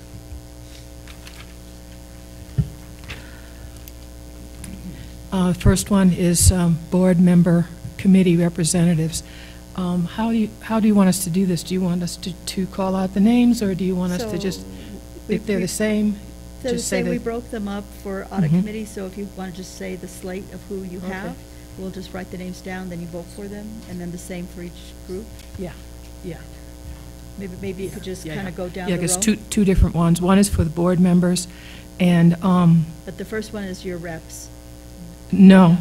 Committee, it says board member committee representatives, and then your appointees. So who on the board is representing the board on these committees? Do you want me to say it as I understand it, or do you want? However you'd like to do it. Because my understanding is, and correct me if I'm wrong, that Linda Trujillo and Secretary Noble are on the audit committee. Citizens Review Committee. So before you do that, you want to just go and take the vote, or you wanted to do them all together? They still want to serve. Or see if there's any other requests? For audit? So Linda Trujillo and Kate Noble, and then just see if there's anybody else that wanted to be considered. Well, my understanding is we needed 2 board members on the audit committee, and we have 2 board members. Is there anyone else here who wants to be considered for the audit committee? This is one we usually fight over. Board Member Trujillo. Madam Chair, I love that committee, and I cannot wait. I look forward to another year. which I think is up onto my 4th year now. Yeah. Maybe 5th. I don't know. It's just so fun. Please appoint me to that one. Well, then I would move, yeah? Yeah. I would move that the board approve Kate and Linda being our representatives to audit. I second. All in favor? Aye. All right. Citizens Review Committee, my understanding is right now it's Board Member Carrillo and Vice President Cashman. Is there anyone else who wants to be considered for the Citizens Review Committee? Can I hear a motion? I'll move to approve Board Member Carrillo and Vice President Cashman on the CRC. And may I have a second? Second. All in favor? Aye. Any opposed? It passes. Partners in Education, my understanding is that is Secretary Noble. Is there Motion to approve? Oh, I'm sorry. That's fine. Second. Is there anyone else who wants to sit on the Partners in Education Committee? All in favor? Aye. With discussion? All right. I would really love it if, Ms. Noble, if you were to maybe take that to them about the breakfast being a priority for them this coming year. Thank you. I made a note. Thank you. All right, so that's A. B now is our board committee appointments. Do you want us to call out the names, or? Just, I think each one give their names. You have a slate, Okay. we'll record them, and then you vote on them. Okay. My appointee would like to stay, and that is Margot Shirley. Board Member Trujillo? No, just one for it. I just thought we would name them and then, Just one each and then, for audit. and then One each just for audit. vote on it, the whole audit committee. Yeah. Madam Chair, I don't have an appointee for audit. Will you be able to get one? I'm looking. Okay, thank Tell you. them how fun it That's is. such a fun committee. It's so much fun. I'm having people fighting over it. Okay. Madam President, the appointee that Susan Duncan put in place, Yolanda Field, is happy to continue, and I'd like to reappoint her. Thank you. Vice President Cashman? My appointee, Carl Loth, would like to continue, but he would like, and I'm just saying so the audit people that are out there listening, he would like to discuss at the next meeting of the audit that maybe it would be a good time for a new chair of the audit committee, but he is more than willing to serve, and he just would like maybe somebody else to be thinking about whether they would like to step up to this important role. All right. And my appointee, Mr. Larry Maribal, I'm reappointing him. Now, that's our slate for audit. Yeah. And can I just say, and this applies not only to audit, but it will apply to our CRC volunteers as well. These people volunteer, and they put in a lot of hours, and I think every board member up here thanks them for their service. You know, it can be a very thankless job, but they've been doing it. They've stepped up. They give us a lot of time. And so on behalf of the board, we're very grateful for the people that are willing to serve on both the audit and the citizen review committee. So thank you from the bottom of my heart. What she said. All right, so we've had a motion and a second. All in favor? Aye. Aye. All opposed? All right, let's move on to the Citizens Review Committee. Both of my appointees wish to continue serving, and that would be Jody Wheeler and Rad Acton. And as a comment, may I make a comment also? I'm not sure what other folks have done with their appointees, but I won't mention any names about anything, but there are two people in particular that attend maybe 15% of the meetings on a good day.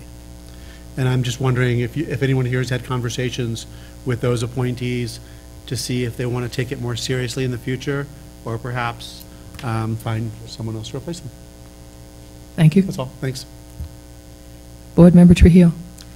Likewise, Madam Chair, my appointees are interested, very interested in continuing to serve, and And I too would just like to say thank you.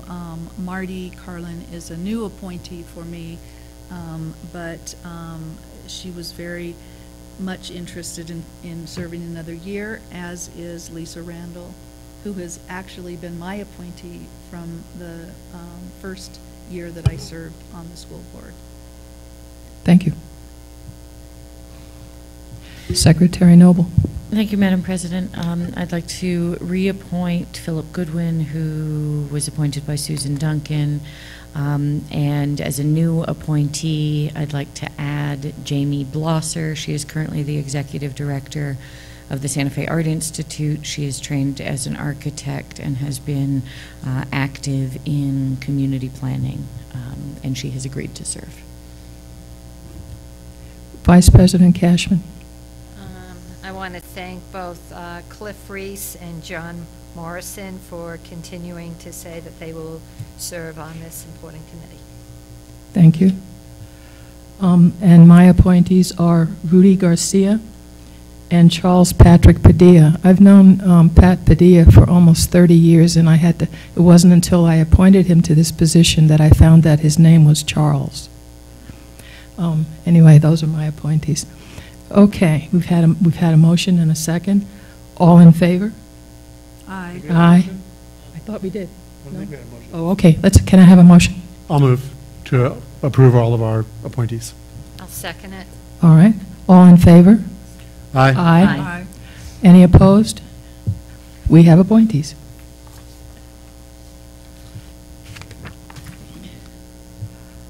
Now we're moving on to the second reading and approval of the new policy 543, uniform administrative requirements. Oh, C. I thought I read C. Oh, the calendar. I'm sorry. Yes, the 2017-2018 Citizens Review Committee calendar meeting schedule. Move to approve with discussion. Second. Discussion? The only discussion is, I know that we vet, and I looked over and sent to Alma, although there weren't discrepancies this year with Jewish holidays. I didn't do it yet for this calendar, but I can do that and then let Christy Olivo or Christy Yonder Wagner know. That's cool. So if we have to amend it, we can. You vetted it already? You can let me know. I'll let you know, of course. Yeah. Thanks. We'll go back and double check that tomorrow and get back to you. So if there are changes, then we'll bring it to the August 1st board meeting. The board doesn't need to approve any changes. We Okay. can approve this, and Oh, then it's CRC? the CRC will just make the Perfect. changes. Okay, And we'll do it that. probably not, because it seemed like even with our calendar, most all of the Jewish holidays this coming year were Friday, Saturday, Sunday. I think we looked at that. Didn't we? Yeah. We'll double check. Thanks. Okay, I think I heard we had a motion and a second. So all in favor, say aye. Aye. Any opposed? Okay, the calendar meeting schedule. Now, the second reading? Thank you, Madam President. And this was one that was required by, I think, the state or state auditor, which I forget which entity Carl was requiring us to do the uniform administrative requirements. I forget which body. The state auditor, yes, and our own auditor. So, Carl, do you want to just very quickly? I think this is our second read. Just a quick question. Yeah, yes. I don't even think it's necessary, because I don't see anything underlined here or highlighted in yellow or crossed out. So there's no changes from the last reading? That is correct. Motion to approve? All in favor? Aye. Aye. Any opposed? It passes. E is the Santa Fe,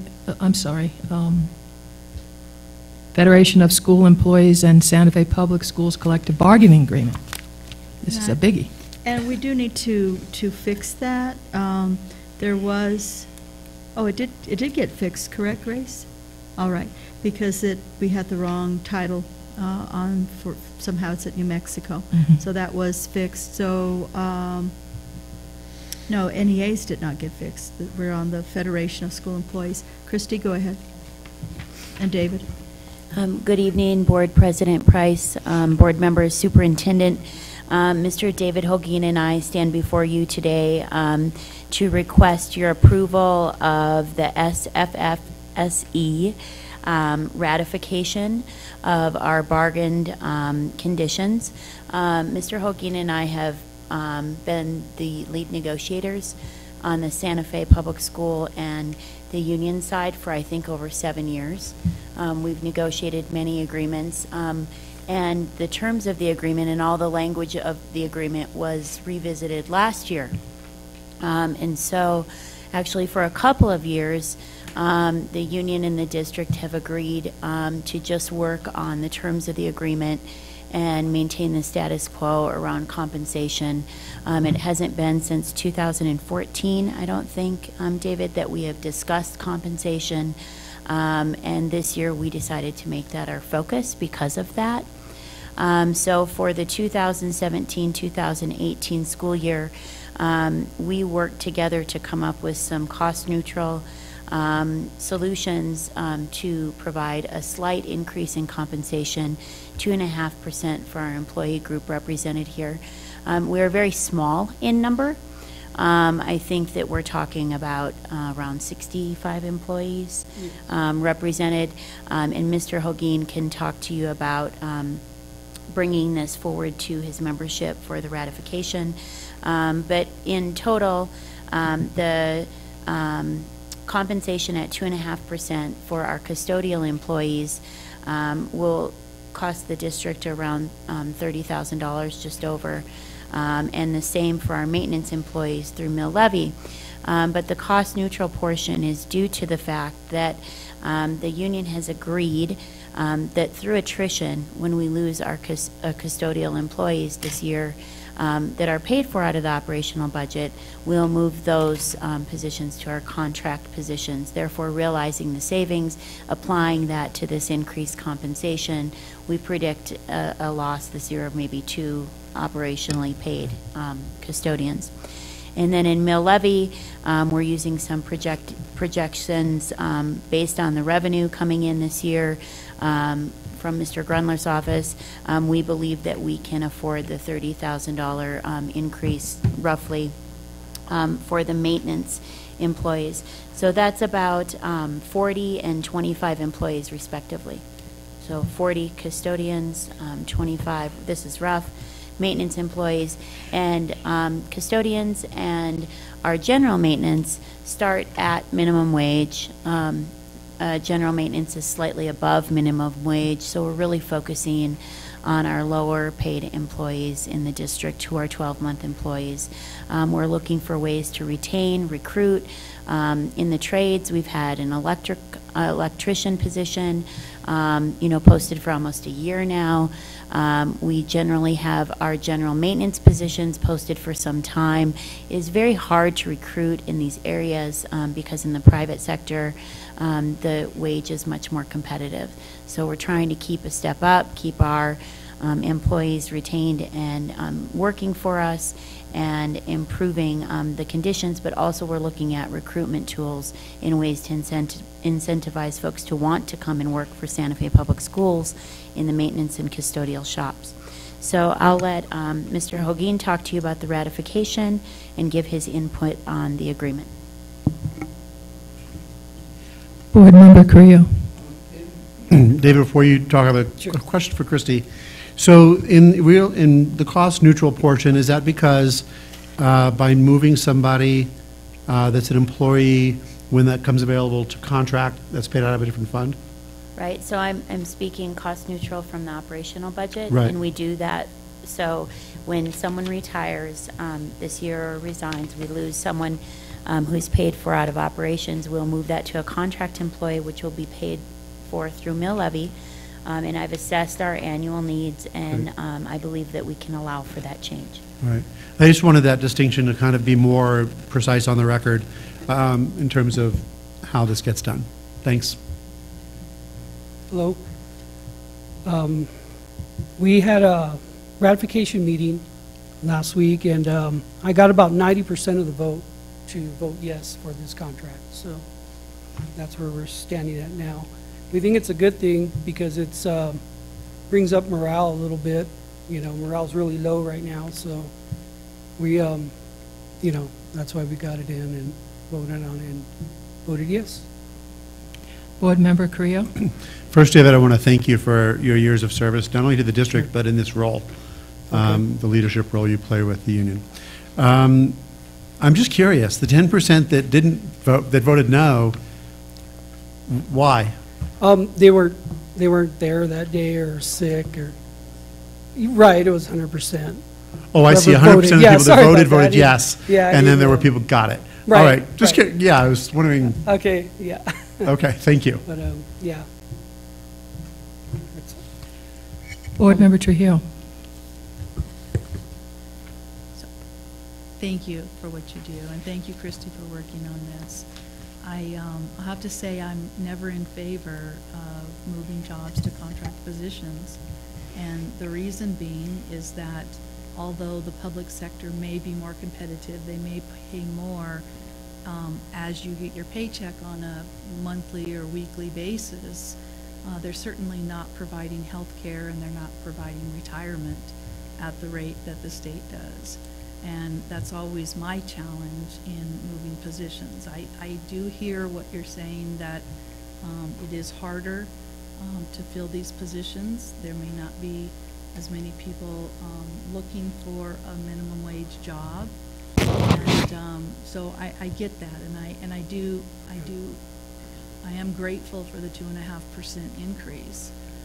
But my question is, how long are we going to, does this move us towards ultimately eliminating all positions? Because eventually all those people will retire or leave. When does this stop? When do we stop eliminating positions when someone leaves? And is there a limit as to how many positions can be eliminated? Board President, Board Member Trio, we only need to honor this portion of the replacement with a contract employee of the agreement for this year. Okay, we'll revisit that. I'm assuming that when Mr. Holguin comes to the table for negotiations next year, it's something he'll want to discuss again. But we had an MOU that was up this year, and so we simply won't renew that MOU. I remember. Yeah. And I remember having heartburn at that time. Thank you. Thank you for your many years of service to the Santa Fe Public Schools and also to this position. Very proud of you. Thank you. And I just want to thank Madam President, Christy, and Mr. Holguin for working on this and their teams, and we're very proud of them. We appreciate that we got this done early. Thank you. Now we move on to F. I'll move for approval of. Oh, I'm sorry. Yeah, we have to approve this. Collective bargaining agreement. That's right. We have to approve this, right? Motion to approve. Can I have a second? Second. All in favor? Aye. Aye. All opposed? It passes. I almost blew that one.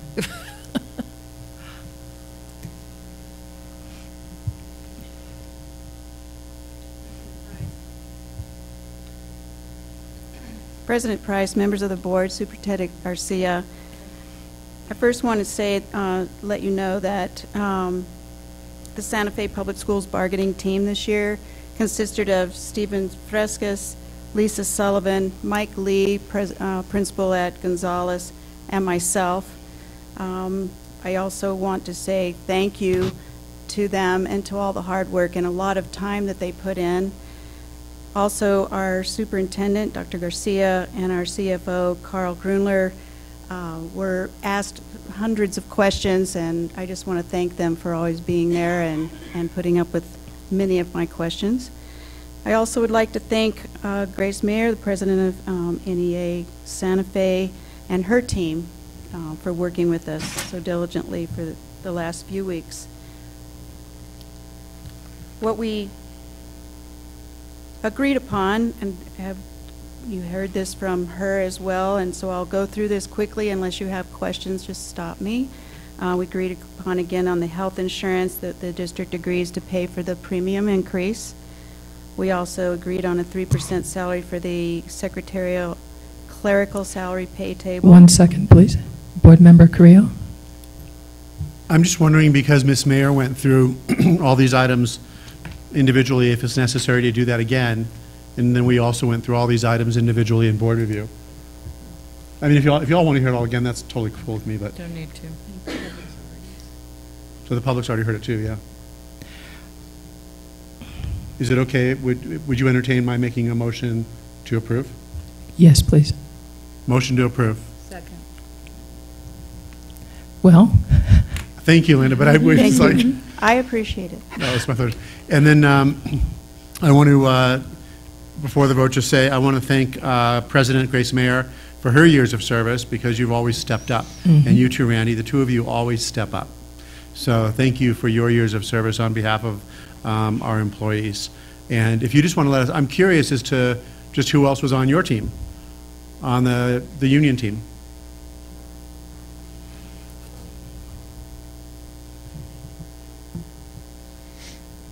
I did mention it earlier, but we had Dwayne Shields, who is a retiree who serves on our board. He's the director of collective bargaining. We had Jonathan Leibowitz, who's our NEA New Mexico Uniserv that serves this local and several others. And we also had Lori Longeroux, who's a recent retiree as well, who now is in her law practice and serves as our counsel. Great. No, I'm happy that Lori is, in a sense, still with us, you know, even after leaving Santa Fe High, so. Oh, I'm sorry. And that guy. And Randy Mondragon, our vice president, Right. was also there. Thank you very much. Dr. Garcia. Yeah, I just wanted also to thank this team as well. And they wrestled with some pretty difficult issues, and I think they really did their due diligence and really worked hard to come to resolution. I think they both represented both management and the union well and with fidelity, and I think we came to some good compromises for the good of our employees and the district as a whole. So thank you both. I want to thank everyone involved with this, and I'm glad to see that we came to such mutual agreement and understanding. Thank you very much for the hard work that all of you did. I really appreciate it. Vice President Cashman. Again, thank you, but I would hope that going forward, this union represents many more employees, so it's very hard for us to give increases because it costs more, but I hope as a district, as we move forward, I think compensation needs, especially, I would say, in just my opinion, as one board member, I think we need to, maybe before we add new programs, we need to be looking at how we can compensate our employees, because, you know, as the president of the union said, if you look around the other districts, they are paying those employees, especially teachers, more. And if we're going to retain them, we need to try to start matching that because, you know, it's an easy drive. We're not. So I would just say in next year's budget and when the next time we enter into negotiations again, I hope that we can find a way as a board and as a district to try to raise compensation, not just for a class of employees, but for all of those employees covered under the bargaining unit. I also want to point out that by holding what we did with your health insurance, in a sense, gave a raise, because if we hadn't done that, teachers would have had to pay more for their health insurance. So I'm proud of us as a board for deciding to do that. And that was a priority. I want you to know that. Yes. Superintendent, Madam President, Superintendent, are we still paying the Santa Fe minimum wage for all of our employees? So That we is don't correct. We don't go, and so that's another area that this board has taken a position, because other districts around the state are not paying, they're paying the state minimum wage, which is considerably lower. And we don't get an extra compensation for that. So that is a decision that this board made. We did try to get $15 an hour, and it made it through one committee. That was it. Okay, I've had a motion and a second. All in favor of this collective bargaining agreement, please say aye. Aye. Aye. Aye. Any opposed? It passes. Yes. All right, now we move on to board discussion. Yeah. Oh, a bunch of stuff. The Steve Carrillo show. Yeah, I suppose. Strategic plan was there because I wasn't planning on attending that portion of our workshop, and I did. And I'm looking forward to the study session that we're going to have. I knew that was like the second one, I think, in August was, I don't know which one it was, but it was really early on. So that's all I had. And I do hope that it's not likely that there are thousands watching tonight, maybe dozens since it's hot and it's summer and everyone's on their patio having a margarita. But I do hope that the public, when it is time for us to do forums, whatever we decide on, I do hope you attend. You know, it's your chance to be heard, for God's sake. So that's the only thing I had for strategic plan. Okay, school advisory. This came up. Thank you, Lynn. Thank you, Megan, for coming, because I said, you know, you speak at public forum, right? And the whole idea was, and I'm curious, is there a mechanism in place now where SACs communicate with one another about best practices? No, and I don't know that there is. As far as I can tell, I don't think we bring the SACs together to be able to do that. I think, you know, it'd be a wonderful idea if we could. James, were you trying to say something? I saw a finger go up, but go to the podium, please. I do have for you, though, I heard a comment someone made, and maybe I made it up or I dreamt it, that, well, he's going up there, that the SACs were to primarily focus on budget, but they're really not. They're much broader than that. They're supposed to give advice on a whole number of things. What I noted, and I was checking with our general counsel about our AR, the policy is there for you, and it has enabling legislation. What I think is that what we need to update on our policy is it says, as required by NCLB. I don't know if it's now required under ESSA, and so it may no longer be a federal requirement or a state requirement, but it may be something that we, you know, want to continue doing. Yes. Well, but I think it was enabled through because of NCLB, and so, yeah. Well, it says in our policy that that's what it was. So if it's not, we just need to take that out and update that. But I think it's something that we certainly could look at. And James, you wanted to say something regarding, are we having them talk to each other about best practices? So President Price, Superintendent Garcia, and board members, we do have the annual summit. It's just that one summit. But as far as that vertical, I think articulation that you're talking about, Board Member Carrillo, would be a great idea. Thanks. It's Lynn and Megan and the others at that meeting the other day that brought that idea to me. And anything we can do, obviously, to bolster the SACs. Because Megan made a great point that sometimes it's different participants entirely from PTCs and PTAs. And I know that our Chief Academic Officer, Ms. Zink, has been also pushing the principals to make sure, because I have to admit, not all schools are as active as they should be. We have some schools that are very active, and some that are only coming together, I hate to say, just for budget. And when we have our Summer Institute, we will remind them of the expectation that they have an active SAC. I mean, we really do want to involve not only our families, but also our community partners. So thank you for putting it in our consciousness again. I think people, you know, when it's presented, I think people will want to be more involved when they realize, oh, this isn't just about budget. Mm-hmm. It's about shaping the culture of our school.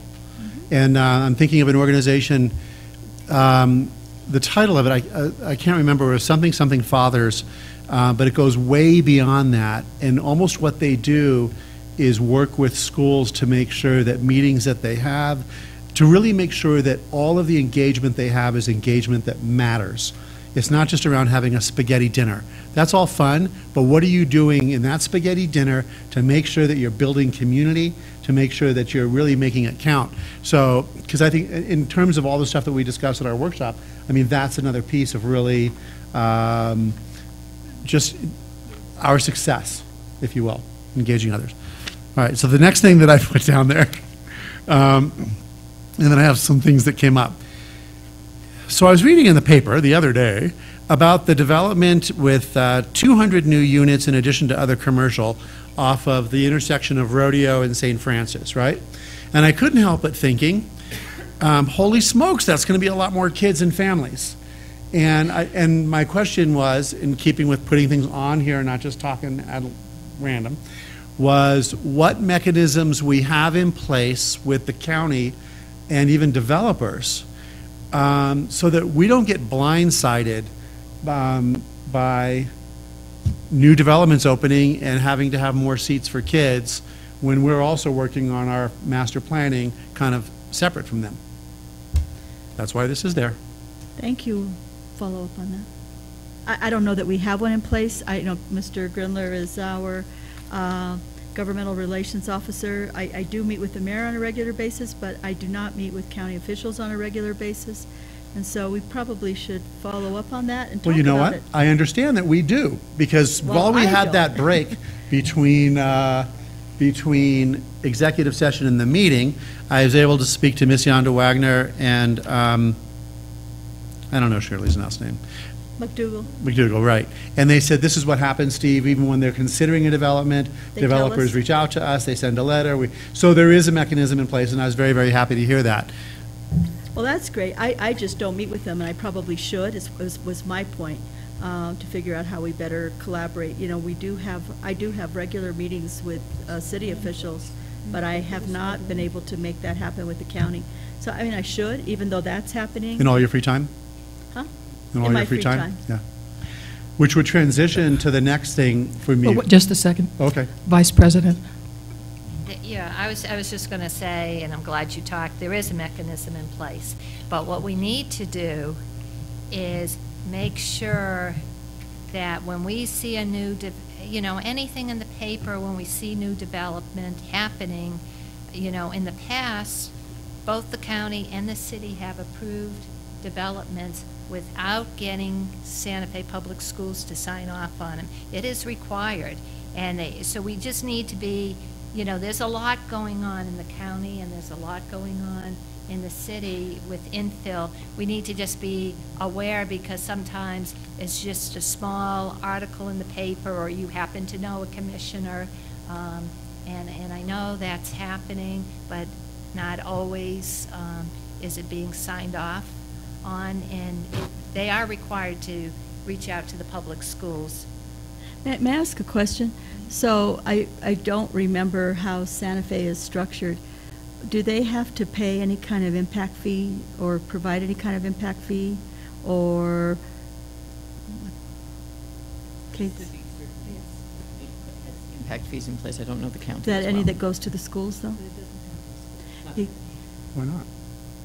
Because I know that I think is that by locale? Because I thought that there were some districts that were able to get an impact fee from a developer for a new school, or get a donation if they're putting in a new development, for land and infrastructure. They give us some land, they provide some infrastructure, but the commission and the council are not supposed to be approving that until they get, the developer has to identify what impact will it be, to our schools. And so, if you're adding, 600 more kids, they need to be, because we need to be in part of that on whether we get land from them. And, and that, I mean, some of the developers like Las Solares have given us land, but land isn't always the best trade-off, because, we may not be able to afford a new school. So we just need to be cautious, and I know the county has done a lot, and some of that has to be approved in, like, their community college district. So, and I've sat in those meetings, and they've just said, oh, well, yeah, of course they'll be able to go to your schools. That's not the point of, do we have room for those students? Not that they can just come to our schools. We know they can. So we just need to be, because there's a couple more developments that are happening on the south side, and we need to make sure that we are part of that discussion before the fact rather than after the fact, before those commissions or councils approve the development. And, that's where, I do know the county manager well, and so I just need to follow up. And even if I just have lunch every 2 months, you just kind of find out what's going on, and that wasn't really on my radar, and so I need to really try to make that happen. Board Member Carrillo. Which segues really nicely into the potential landmine that lurks on South Meadows Drive. And that's because we have discussed as a board having El Camino Real be a dual language magnet. And the issue, and we haven't made a decision, but I know that we haven't made a decision, right? Yeah. Okay. Then the landmine, híjole, yeah, I'm remembering voting on it. The landmine is going to be, they're building developments right next to El Camino that are going to have potentially hundreds of children. 300 units. So that could easily be 300 children.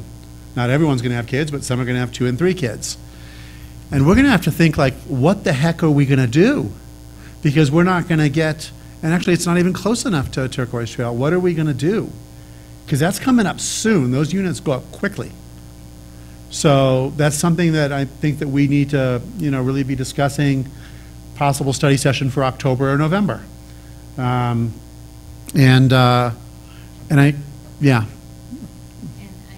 I just chime in on that? Because also Las Solares is building too. So there's a lot going on the south side right now that those kids will feed into our existing schools, which already are crowded. And so, and we have to be careful. I think Las Solares is not having as many apartments, but even single-family homes, we know that sometimes a single-family home has multiple families in it. So, so we would be potentially over-enrolling Nino Otero because Amy Beal already is above capacity. Nino Otero, so we're probably going to have to, at some point in time, talk about where our kids rezone. Zone. Yeah. Can we put that on board discussion for the first August meeting? Because we can't really discuss it more here because it's not on the agenda, right? Trying to be. But if we need to even talk about it a little more before the study session, we'll just, yeah, growth and zoning, and where the heck are we going to put all these kids? Under board discussion. And we'll have a thing later. And I thought Ms. Bickley's comment about moving board discussion, because people never... That's Dr. Bickley. I'm sorry, that Dr. Bickley, apologize. Doctor. She's the other people are going to take exception, but that's okay. I don't know, that's something that we should maybe put on board discussion for the next August meeting too, to discuss where we have our discussion, because the public doesn't get to see us discuss. So would you, right? Could you add that to August? They could also watch us on rerun. On what? On rerun. Channel 28. Are people that desperate for reruns of us? Board Member Trujillo. Thank you, Board President. I actually was thinking about that idea too, and I'm not sure if I like the idea of board discussion so early because we still have so much energy and it ends quickly sometimes because it's late. However, I would like to see us have that conversation about where our agenda goes, where things are on the agenda, and I've seen the idea where a board puts at the beginning of their agenda, or a little bit bigger than this fine print down here, that agenda items may be moved around at the discretion of the board. And I know that that is an issue that has come up quite regularly, particularly when we have a lot of people in the audience, and they do want to hear board discussion. That's what they've come for. And, you know, we've been advised by our legal counsel that we really shouldn't switch things around on the agenda. And so what I've seen happen on some agendas in New Mexico is that the board will have a disclaimer that says, at the board's discretion, agenda items may not be heard in the order that they're listed on the agenda. And I believe that that would cover us for the Open Meetings Act, but Board President, Superintendent, it would be nice to get our legal counsel's guidance on that as to whether or not that would help us. But I too would like to have that as a topic of discussion to make some decisions about. Board Member Carrillo? What if, I like that idea too, what if it's as simple as adding an agenda item after public forum, that it's board discussion on public forum related issues, so that at least people feel like they've been heard. It doesn't mean we're going to talk all night about them, but you know, it just means that we at least can let them know they've really been heard and kind of what our collective thoughts are, may or may not be. Vice President Cashman? Okay.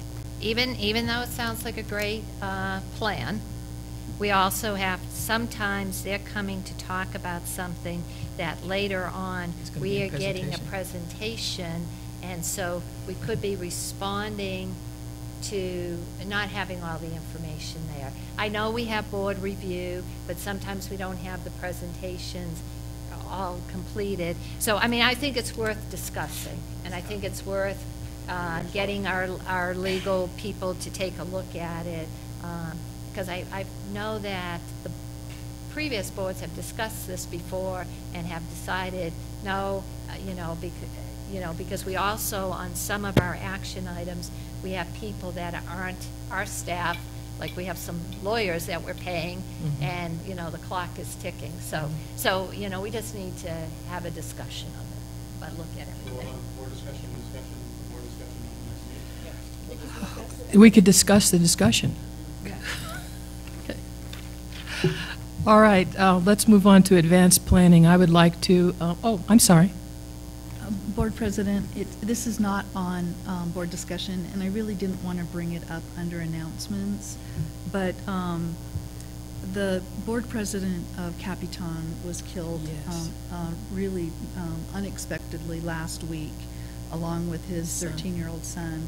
And I would just like it if the superintendent could send a card to the board in Capitan on behalf of this board. I know we've had other board members that, you know, retired and have left, and we haven't done that, but this is a sitting board member was killed in a plane accident over flying out of Ruidoso. So I would appreciate that. Thank you. Thank you for that. We should have probably taken a moment of silence at the beginning. I'm sorry.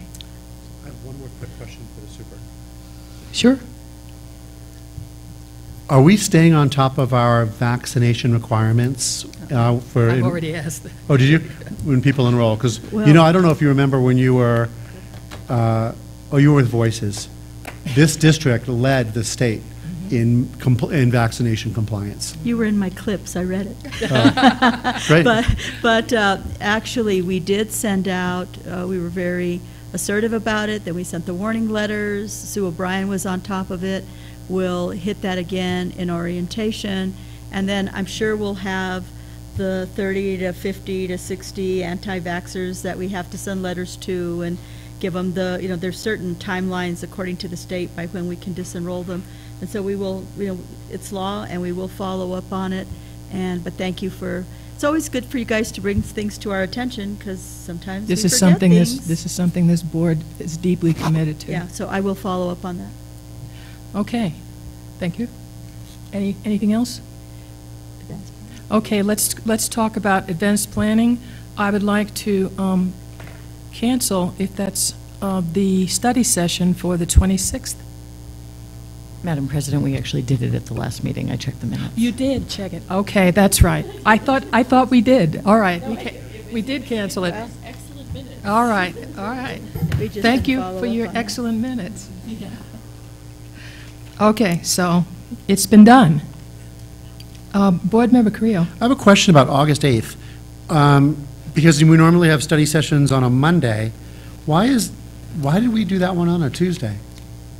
I really don't know, and Alma's not here. I don't know if, oh, there you go. All of the study sessions, all of our meetings are changing to Oh, that's Tuesdays right. in the new fiscal year. We're If you staying look with the down, same day. they keep going. Yeah, we're going to do them on Tuesdays. Holy smokes, did that happen without me even paying attention? No, yeah, there was a discussion about it. Vote on it. Yes, there was a discussion about it, and we, So that means every other Tuesday I don't have off anymore, and so I have to really be careful about making plans. Tuesdays are just gone.